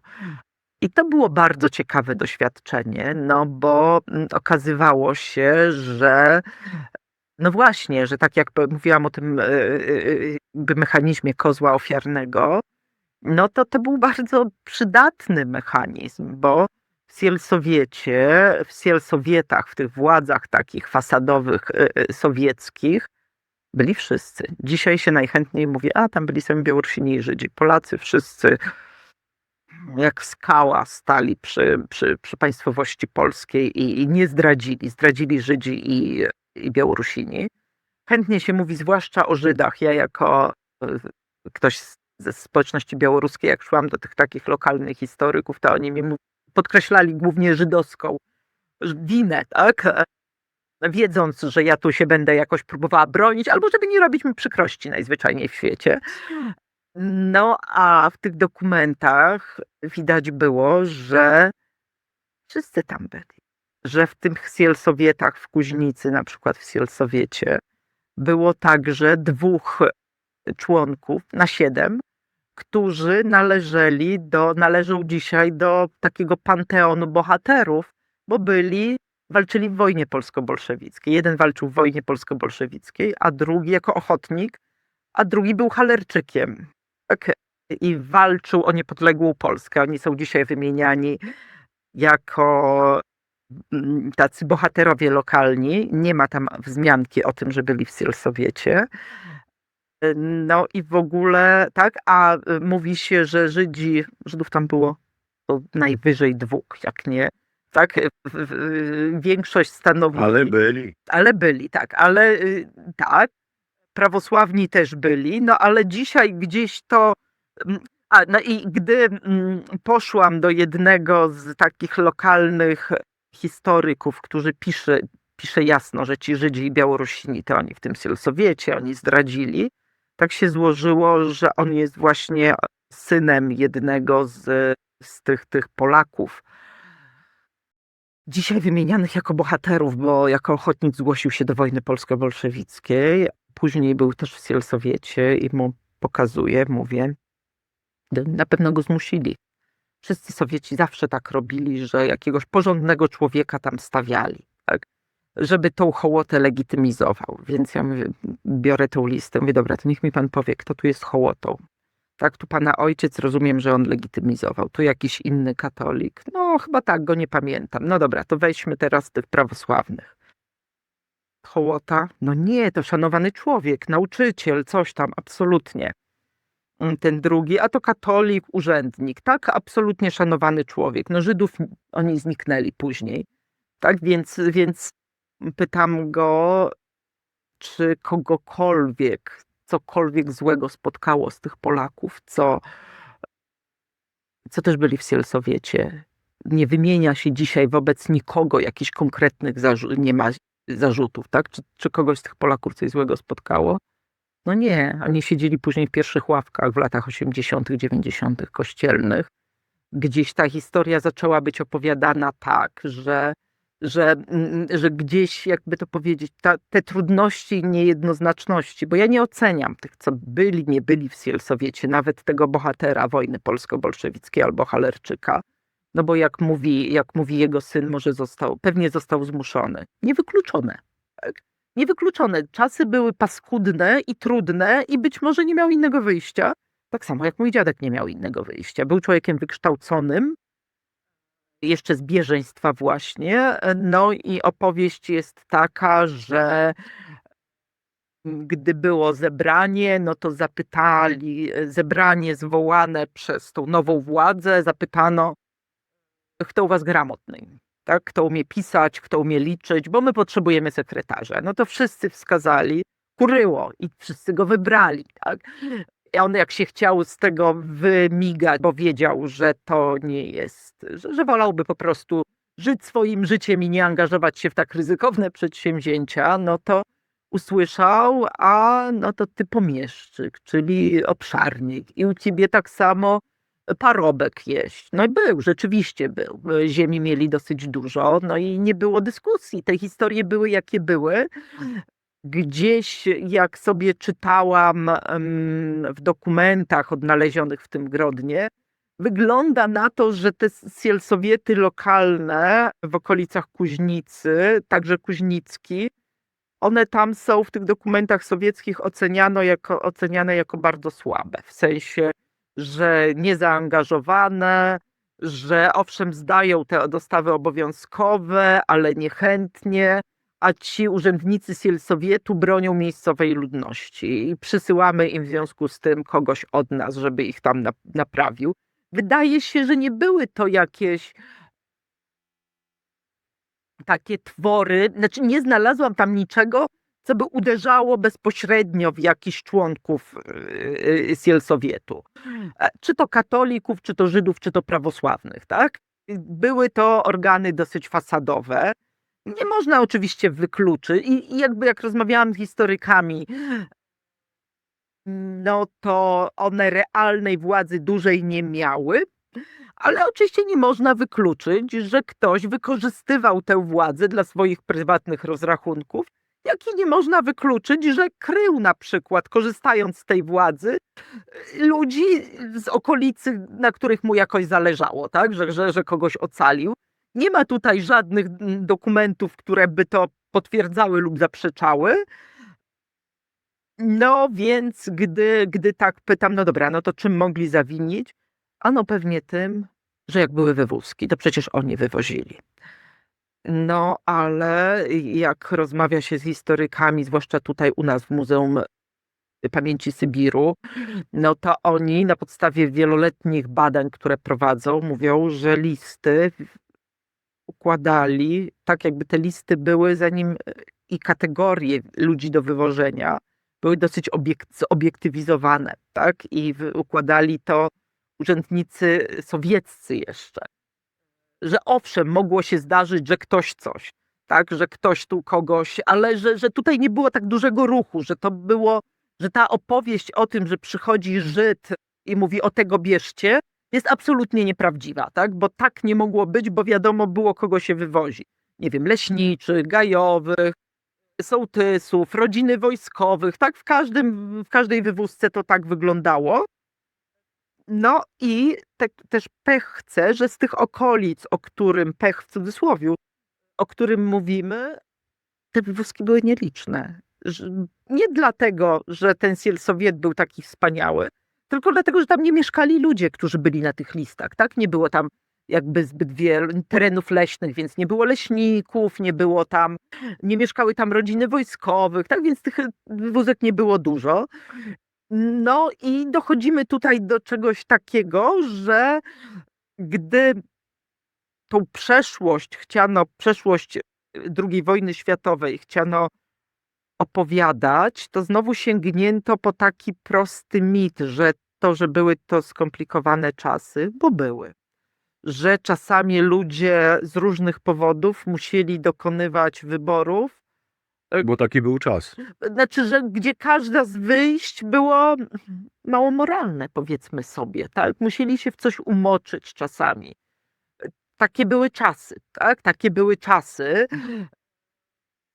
A gdzieś u nas pojawiła się znowu potrzeba, żeby opowiedzieć to jednoznacznie. My bohaterowie, my zawsze byliśmy bohaterscy, no a wiadomo, że wtedy ktoś musi grać rolę tych rzeczy niezbyt chwalebnych, które się tutaj zadziały.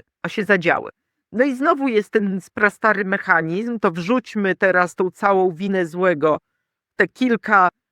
w tą mniejszość, to oni zdradzili. W Żydów łatwo, bo oni zniknęli, tak? Więc Żydzi i Białorusini, tak?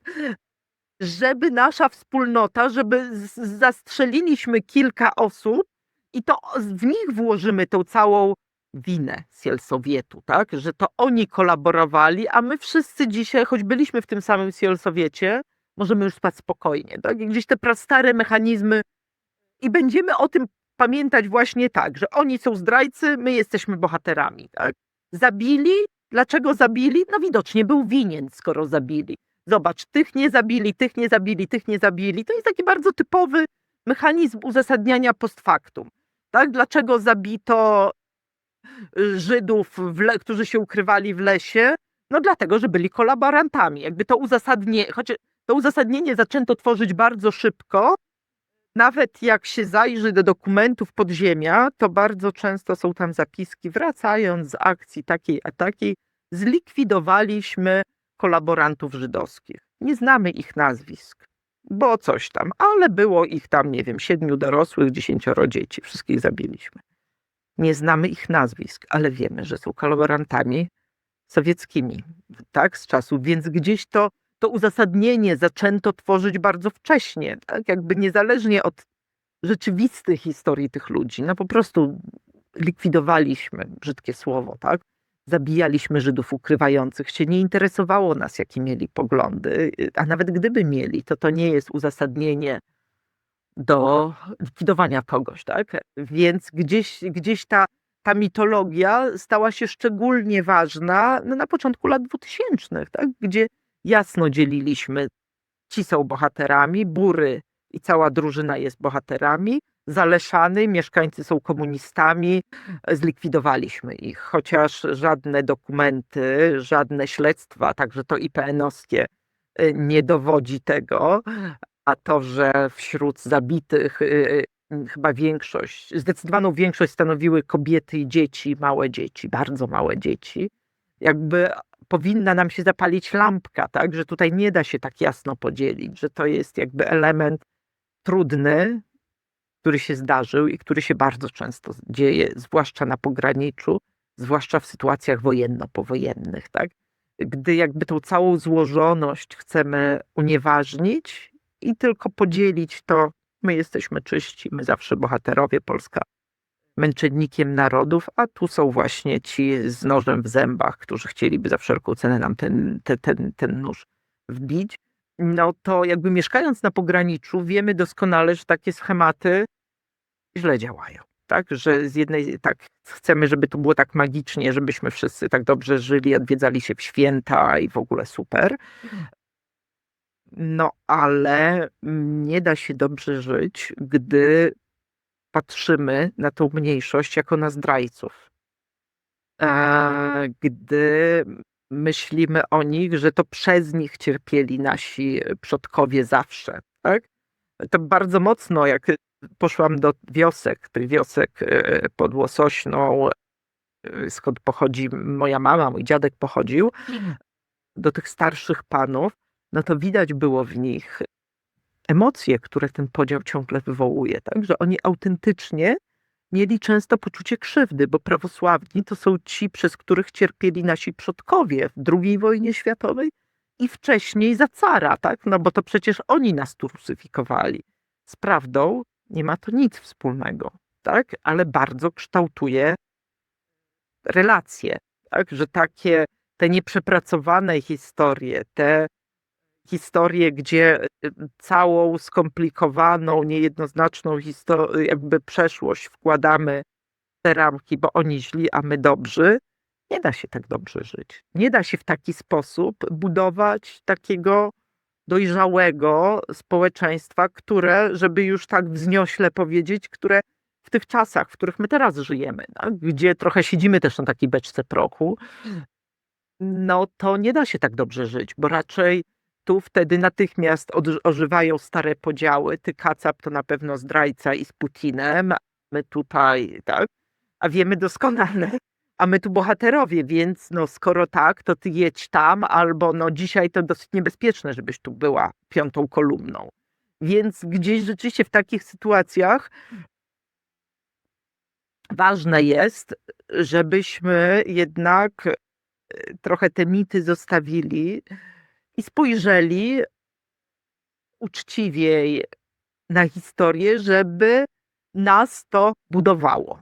Bo może budować, tak? Bo gdzieś w tych historiach znajdujemy jakby opowieści i losy bardzo często niejednoznaczne. Te losy jednostkowe były różne, czasami dobre, czasami złe. Dużo w nich też było dobrego. Dużo też było współpracy, dużo też było wzajemnej pomocy, tak?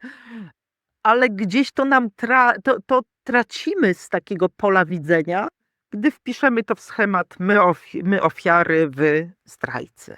Tak? My bohaterowie, wy ta nędza taka moralna. Tak? Ta wyższość moralna kultury danej uniemożliwia zobaczenie, ustawienie się partnerskie, bo chyba tylko to, i tak jak w życiu, nie? Że to jest coś, co jakoś umożliwia dobre partnerskie życie.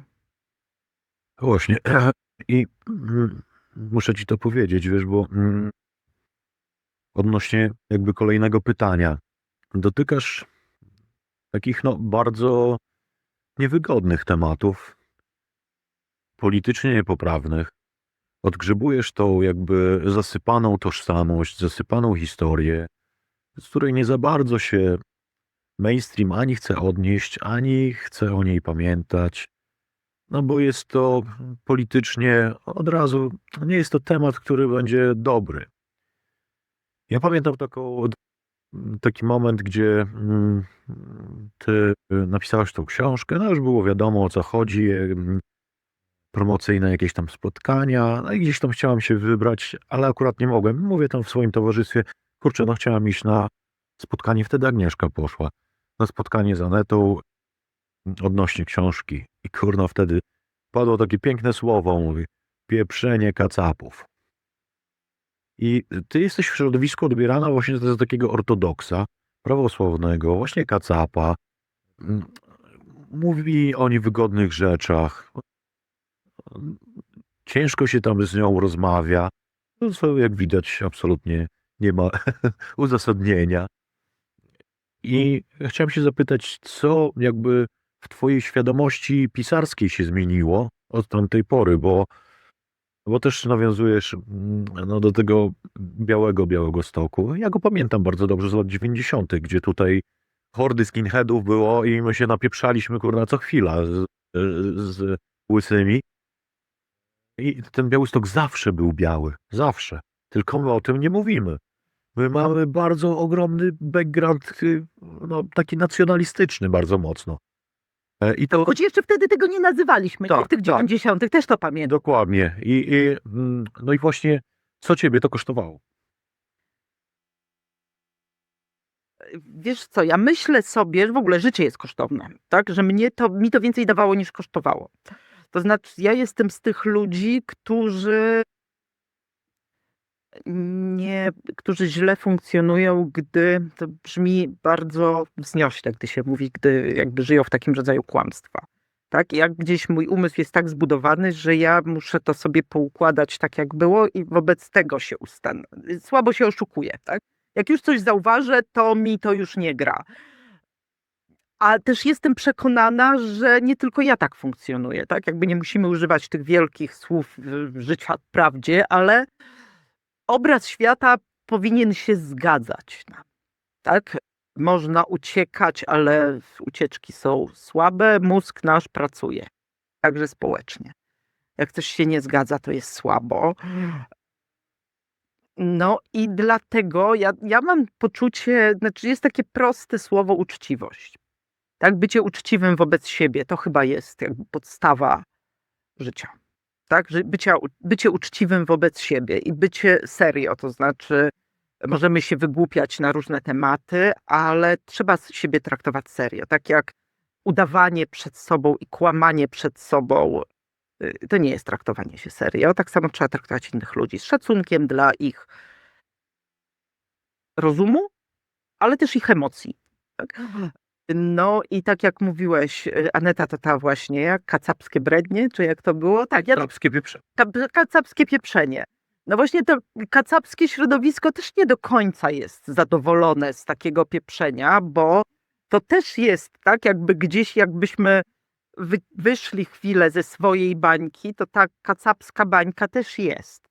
I to też jest opowieść, która różnych rzeczy gdzieś nie uwzględnia, też gra swój interes. Tak, jakby gdzieś na pograniczu te bańki mamy. One mają różną jakby wielkość, różną wagę. Wiadomo, że ta bańka większościowa ma też wsparcie gigantyczne całej propagandy państwowej, tej nacjonalistycznej, bo to nie chcę powiedzieć, jakby mam wrażenie, że w ogóle społeczeństwo polskie w dzisiejszym czasie nie jest podzielone według wyznań, tak? Że to nie jest ta współczesna granica. Ta współczesna granica, ona jest bardziej szeroko światopoglądowa, tak? I jakby społeczność polska jest prawie na pół podzielona w tej wprawie, no właśnie. I to dzielenie historii bohaterów, czyli wyklętych i zdrajców, czyli resztę, to społeczność polska tego nie kupuje jako całość. Tu się bardzo mocno dzieli. No i tak samo jest w każdej bańce, także białoruskiej, tak, która gdzieś tę swoją historię lubiłaby opowiadać, są tacy, męczeńsko, tylko i wyłącznie męczeńsko, tak? I gdzieś dla mnie ważne było, żeby zrobić to uczciwie. Dla samej siebie, tak? Jakby przede wszystkim dla samej siebie. Po drugie, ja gdzieś jestem, no mam doświadczenie, znaczy ja jestem dziennikarką, tak? Całe życie dorosłe, zawodowe. Pracowałam jako dziennikarka i podstawową taką zasadą dziennikarką, górnikiem, tak, ale podstawową zasadą cokolwiek, czy piszesz o dziurze w jezdni, czy piszesz o zbrodni sprzed lat, która dzieli społeczność, i spojrzenie wielu stron, tak, jakby gdzieś jak idziesz rozmawiać o tej dziurze, no to trzeba porozmawiać z urzędnikiem, który za to odpowiada, że się tak, ale też trzeba to usłyszeć, tak, i się racjonalnie do tego jakoś odnieść, no i perspektywą tego przechodnia, który właśnie w tej dziurze złamał nogę, tak, albo samochód zepsuł. No i tutaj gdzieś jakby ja chciałam, to służy też wyjściu z takiego podziału troszeczkę, tak? To służy takiemu patrzeniu z góry. I oczywiście to było ważne przez cały czas zbierania materiałów, że ja wiedziałam od samego początku, że to nie będzie tylko taka historia, że ja sobie porozmawiam z moją rodziną. Takich książek dużo powstaje, zwykle z perspektywy większości, że tam babcia opowiada i w zasadzie my bierzemy to jako całość.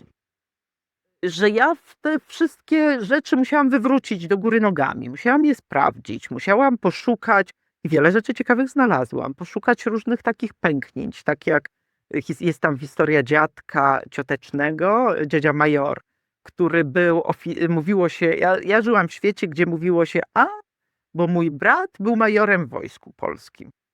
Dzisiaj nikt o tym nie pamięta. On chyba zginął w Katyniu. Tam była cała historia, którą ja tutaj też opisuję w książce. Na pewnym etapie, gdy zaczęłam się w to zagłębiać, przestało mi to pasować. Coś mi tutaj, jak on mógł być w tym Wojsku Polskim, skoro był prawosławny, był Białorusinem, z Suraszkowa, jak mógł być majorem? Pytali mnie co po niektórzy bardziej zorientowani w temacie. Inni jeszcze z wioski tamtejszej, z Suraszkowa mówili, bo on siedział za komunizm, za Piłsudskiego, w Berezie Kartuskiej siedział. To już w ogóle się nie składało. Komunista w Berezie, znaczy, że w Berezie Kartuskiej to wiadomo, ale że major Wojska Polskiego, jak to? No więc jak zaczęłam oczywiście wtedy grzebać w archiwach, no bo to podstawa, żeby zobaczyć, co tam jest, no to okazało się, że on owszem, był majorem, że był wcześniej, ale to jest dosyć częsta historia, w I wojnie światowej trafił do armii carskiej, jak cała masa polskich późniejszych notabli, no bo tak było i nie było innego państwa, tak, jakby gdyby był kolaborantem, to poszedłby do Niemców, nie, a jakby patriota szedł bronić swojego kraju, swoich domów w armii rosyjskiej, bo to była jego armia wtedy, No, a później zaangażował się w tworzenie niezależnego państwa białoruskiego, czyli po stronie tego BLR-u, który pod niemieckimi auspicjami BLR, czyli Białoruska Republika Ludowa, 25 marca, niezależna Białoruś, opozycyjna wobec Łukaszenki, dalej świętuje to jako Dzień Niepodległej Białorusi. No, on uciekł z armii carskiej z okazji rewolucji, po rewolucji zdezerterował, przedostał się tutaj i wstąpił jakby do wojska tego tworzącego się białoruskiego. Był tam przez pewien czas nawet adiutantem dowódcy. Później toczyły się rozmowy, jak już tutaj powstała Polska, między tą armią a państwem polskim, żeby ona przeszła do polskiej armii. Długo się toczyły, ale gdy wybuchła wojna polsko-bolszewicka, oczywiście ci Białorusini walczyli po stronie polskiej. On też walczył. No a później do armii polskiej nie został przyjęty i tym majorem był, ale krótko w czasie walki po stronie białoruskiej. Nagle się okazało, i to nie było absolutnie w rodzinie przekazywane, że gdyby to było, wyobraźmy sobie teraz takie czasy, gdyby na przykład ta walka o białoruską państwowość zakończyła się powodzeniem, sukcesem, gdyby to niezależne państwo białoruskie udało się wtedy stworzyć i gdyby ono do dzisiaj istniało, no to przecież miałabym dziadka bohatera. Tak? Gdy sobie wymyślamy, znaczy patrzymy na to, gdyby się zaangażował po stronie polskiej, dziś byłby bohaterem państwa polskiego. Tak? Gdzieś sobie zobaczyłam bardzo wiele różnych mechanizmów, różnych wyborów. Uświadomiłam sobie, o co oni wtedy walczyli. Tak? Że to w takich momentach nie jest tylko światopogląd, że to jest często bardzo realne, że to jest po prostu normalne życie, że to jest pozycja społeczna, że to jest zarabianie, że to jest wszystko, tak? Że jak się te historie różnicowały. No i też przy okazji rzeczywiście wywracałam różne takie mity pod tytułem, bo wszyscy prawosławni z Łosośny zostali przywiezieni przez cara z Zauralu. Nic w tym nie jest prawdą, tak? Ale jest to powtarzane do dzisiaj. Zobaczyłam, jak te bańki ze sobą żyją, tak? Jak one się tworzą, jak się te historie opowiada i tworzy i co się dzisiaj z nimi robi. Nie zawsze jest to optymistyczne, ale jest to prawdziwe, bo to widzimy. Tak, ale mnie to na pewno, ja mam wrażenie, że dało wielkie kompetencje, żeby żyć na pograniczu, tak? Żeby to rozumieć wszystko. No i żeby na to patrzeć uczciwie, to znaczy uczciwie, zgodnie z faktami i krytycznie. I mam wrażenie, że właśnie to kacapskie pieprzenie, tak? No właśnie problem polega z tą książką na tym, że ona wyszła w takim czasie, że my dzisiaj przestaliśmy rozmawiać, tak? Jak wspominałam tutaj o tej dyskusji, co się odbyła z okazji książki Grossa i Jedwabnego w 2000 roku. Trudna była, ale była. Ale ludzie się tam dyskutowali, naparzali, wymyślali różne fakty, docierali do nich. Tak? Dzisiaj po tej książce nie przyszedł do mnie nikt, ja słyszę co jakiś czas, że takie dyskusje się toczą, nie przyszedł do mnie nikt, mimo wielokrotnych, jakby to powiedzieć, otwarć i zaproszeń, kto by powiedział, to jest nieprawdziwe, tutaj było inaczej, a tutaj na to można inaczej patrzeć. Tak? Jedyne, co można uznać za taki rodzaj dyskusji, to jest kilka anonimów w internecie albo takich napastliwych wypowiedzi od różnych dalszych znajomych, którzy pisali to po pijaku, jak się później tłumaczyli. Ale dzięki temu wiem, co się na tych rozmowach, dyskusjach toczyło, a na spotkania przychodzą ludzie, tak teraz wygląda to, na spotkania przychodzą ludzie z tej samej bańki. Sporo ich jest, bo ta premiera białostocka, tak, książki, to była zmiana klimatu wypchana po brzegi, ale nie padło też żadne pytanie, że tak powiem, niewygodne, tak? Nikt nie wstał i nie powiedział, wie pani, ale tu jest, nie wiem, manipulacja albo tośmo owo, tak? gdzieś takiej rzeczowej, merytorycznej rozmowy nie ma. Tak? Ja rzeczywiście, jak pisałam tę książkę, miałam absolutną obsesję, żeby to się opierało nie na tym, co tam moja babcia z sąsiadką gadały, albo sąsiad z innym sąsiadem. I rzeczywiście wszystko, co gdzieś słyszałam, czy to po jednej, czy po drugiej stronie, bo rozmawiałam z obiema, tak? Mam wrażenie, że inaczej się nie da napisać. Nic uczciwie na pograniczu. No to jakby wszystko to próbowałam jakoś odnieść do tego, co jest w archiwach, co jest w różnych dokumentach. I w polskim reportażu bardzo rzadko daje się przypisy. Zwykle jakoś taki jest zwyczaj, że stara się tych przypisów unikać tak, jak się da, tak? Bo to rozbija czytanie. Ja się zdecydowałam tu na przypisy, tak? Wszędzie, gdzie są jakieś takie rzeczy, które mogą uchodzić za zapalne, konfliktowe, tam zawsze jest przypis z odwołaniem do konkretnego dokumentu, który można sobie sprawdzić. Tak? Jakby robiłam to, żeby być uczciwą, robiłam to też, żeby gdzieś otworzyć spotkanie i dyskusję. Tak? Że skoro ja to jeśli są jakieś rzeczy, do których ja nie dotarłam, to dajcie mi je. Tak? To pogadamy, to zobaczymy. Gdzieś daleko mi jest do takiej postawy, że no tak, ale ty przecież przedstawiasz tylko białoruską perspektywę. Ale coś takiego nie nastąpiło. Były kilka razy takie zarzuty, no ale czy to może być jakoś prawdziwe, skoro ty jesteś prawosławna? No to eufemizm był taki, że no to jest takie białoruskie, kacapskie pieprzenie, a prawda jest gdzie indziej. Tyle tylko, że jakby był to też taki zarzut, że ty nie możesz pisać tej historii polsko-białoruskiej, bo nie jesteś obiektywny. To wiesz co, to od razu możemy bo na pewno porozmawiam z Marcinem, to tak jak książka Marcina, też dla niego zarzut. A co ty możesz wiedzieć, jak ty jesteś w ogóle skąd indziej? Co ty możesz pisać o Białymstoku? To też są takie zarzuty, no nie?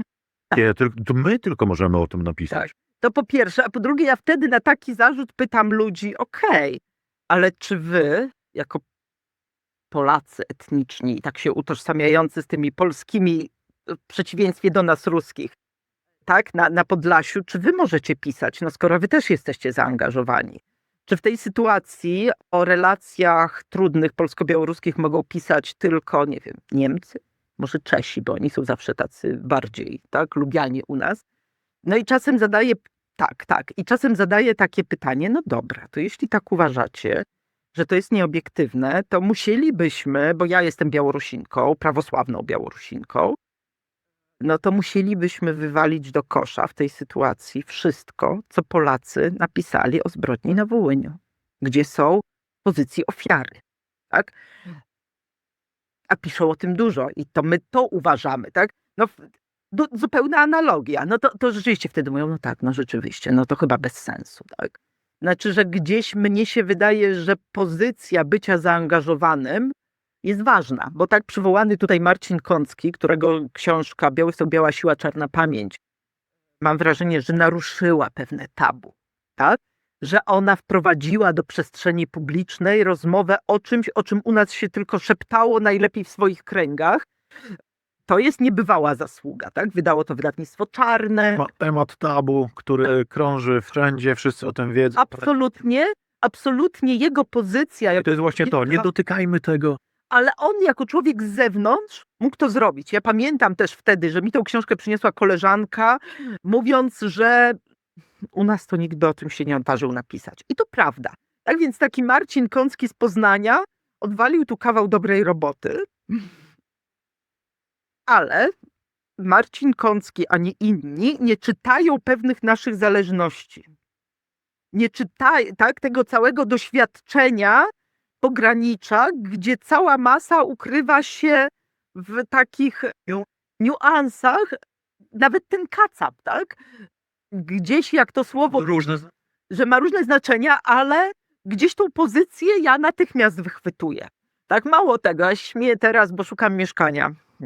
chodzę po domach różnych i zupełnie kolenda, tak, od jakiegoś czasu i zupełnie, to jest też kompetencja pograniczna, że czytasz sygnały, których żaden normalny człowiek z Warszawy nie zwraca na nich uwagi, tak, czy z Poznania. Od razu jak się wchodzi i to jest poza świadomością, ja bardzo szybko orientuję się, czy tu mieszkają katolicy, czy to prawosławni, chociaż to nie ma żadnego znaczenia, tak, od kogo ja to kupię, w ogóle nie ma dzisiaj absolutnie żadnego znaczenia, ale człowiek z pogranicza te rzeczy natychmiast wyczuwa, tak, że gdy ktoś powie coś o przeszłości, to my czytamy całą masę sygnałów, czy to z jednej, czy to z drugiej strony, niezależnie od naszych chęci i rozumiemy więcej, tak? Jakby o takich bardzo trudnych historiach, gdy się jest z pogranicza, to ma się inne kompetencje, żeby mówić, tak? I mi się wydaje, że to w połączeniu z uczciwością sprawia, że możemy tę historię opowiedzieć najzwyczajniej w świecie. I no ja na przykład czekam też na taką historię z tej tak zwanej drugiej strony, tak? Że byłoby to bardzo cenne. Ja bym chętnie to najzwyczajniej w świecie przeczytała, bo podejrzewam, że też ten ktoś z tej drugiej strony ma jakąś taką część wrażliwości, że czyta sygnały, których ja nie czytam, tak? Jako ktoś z tej drugiej strony tam.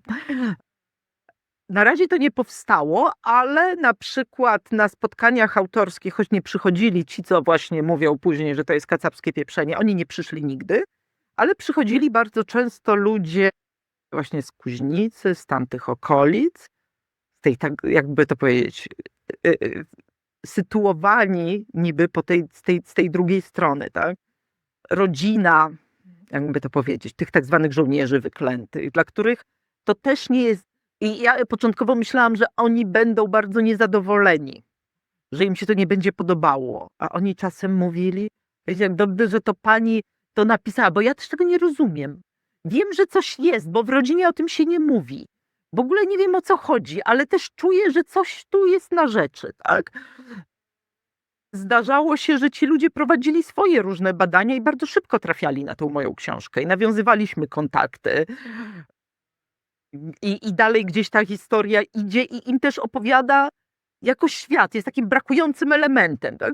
Kilka dni temu w Akademii Teatralnej powstała taka sztuka Tymoteusza Sarosieka i takiej dziewczyny, nie pamiętam jej nazwiska, z ziem, dzisiaj powiem, spod Szczecina, o tak byśmy powiedzieli, o pograniczu. Tak?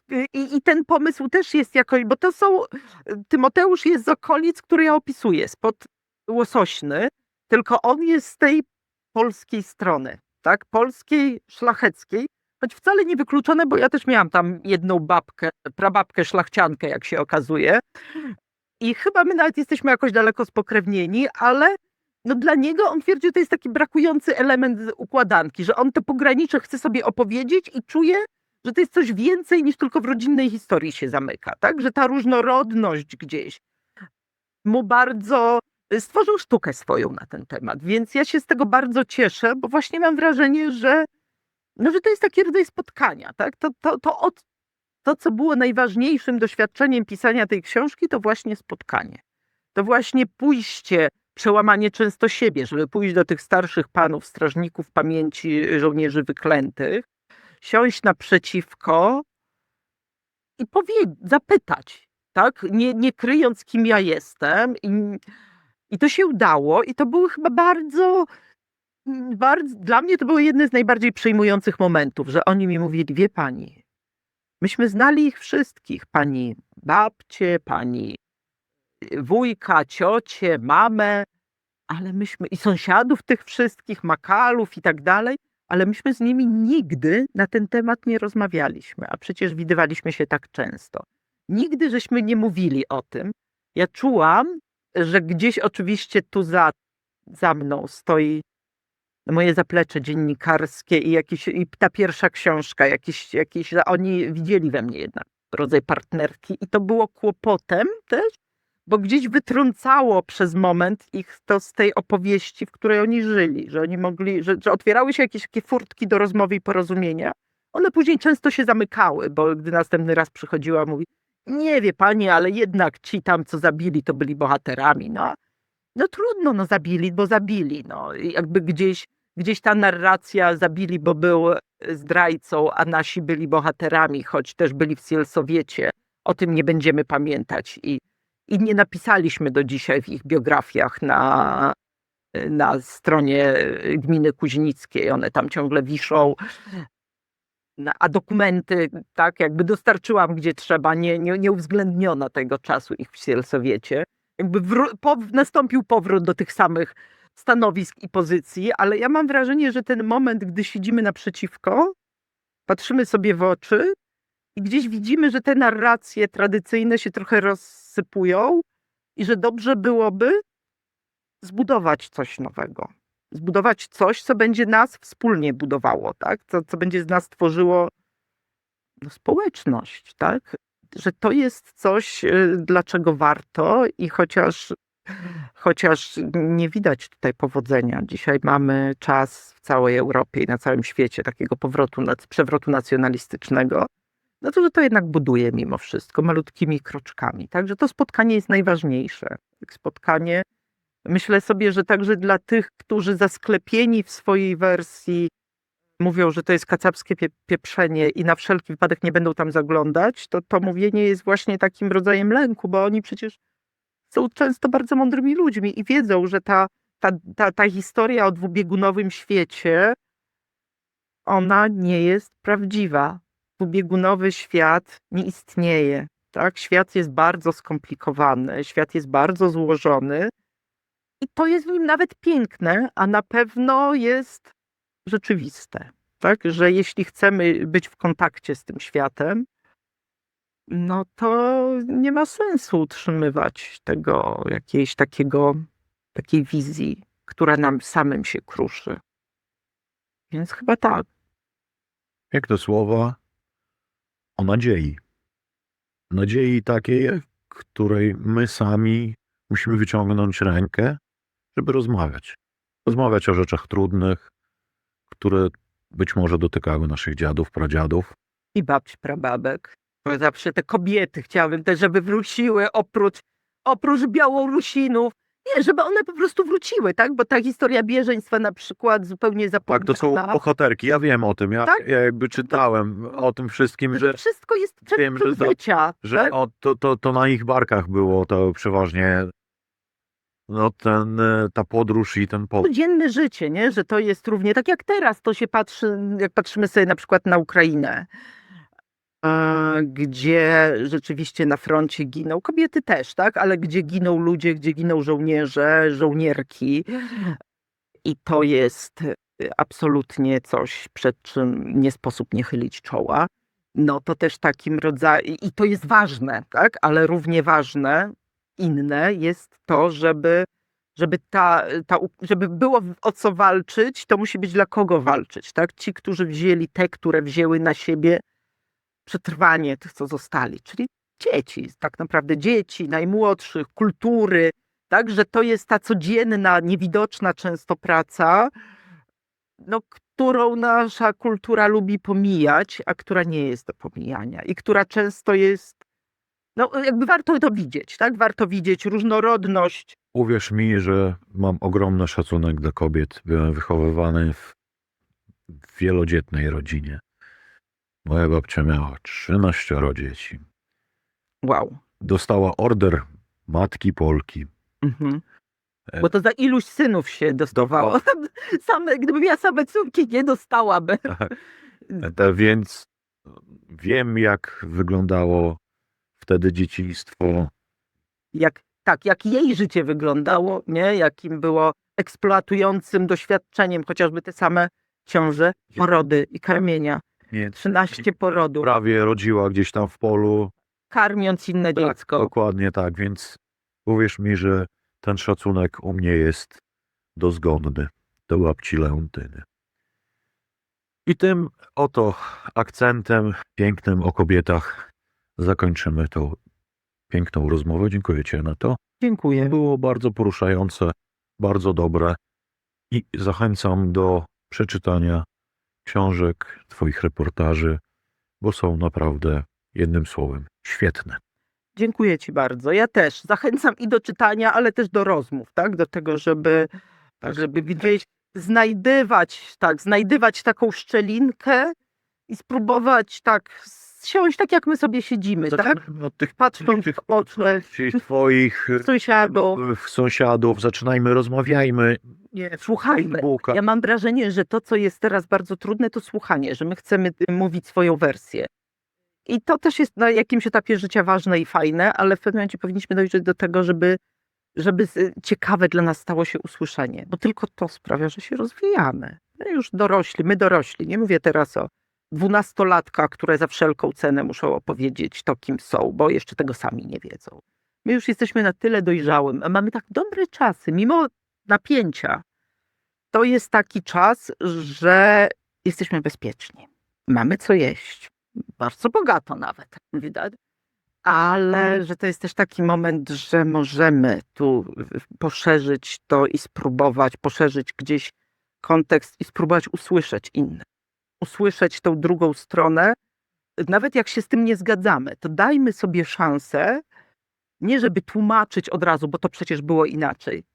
Dajmy szansę innym i sobie, żeby się usłyszeć. I to chyba takie najważniejsze. Tak. Dziękuję ci bardzo, że mogłam być słyszana. Dziękuję, że mogłem cię wysłuchać. Dziękuję. Dzięki.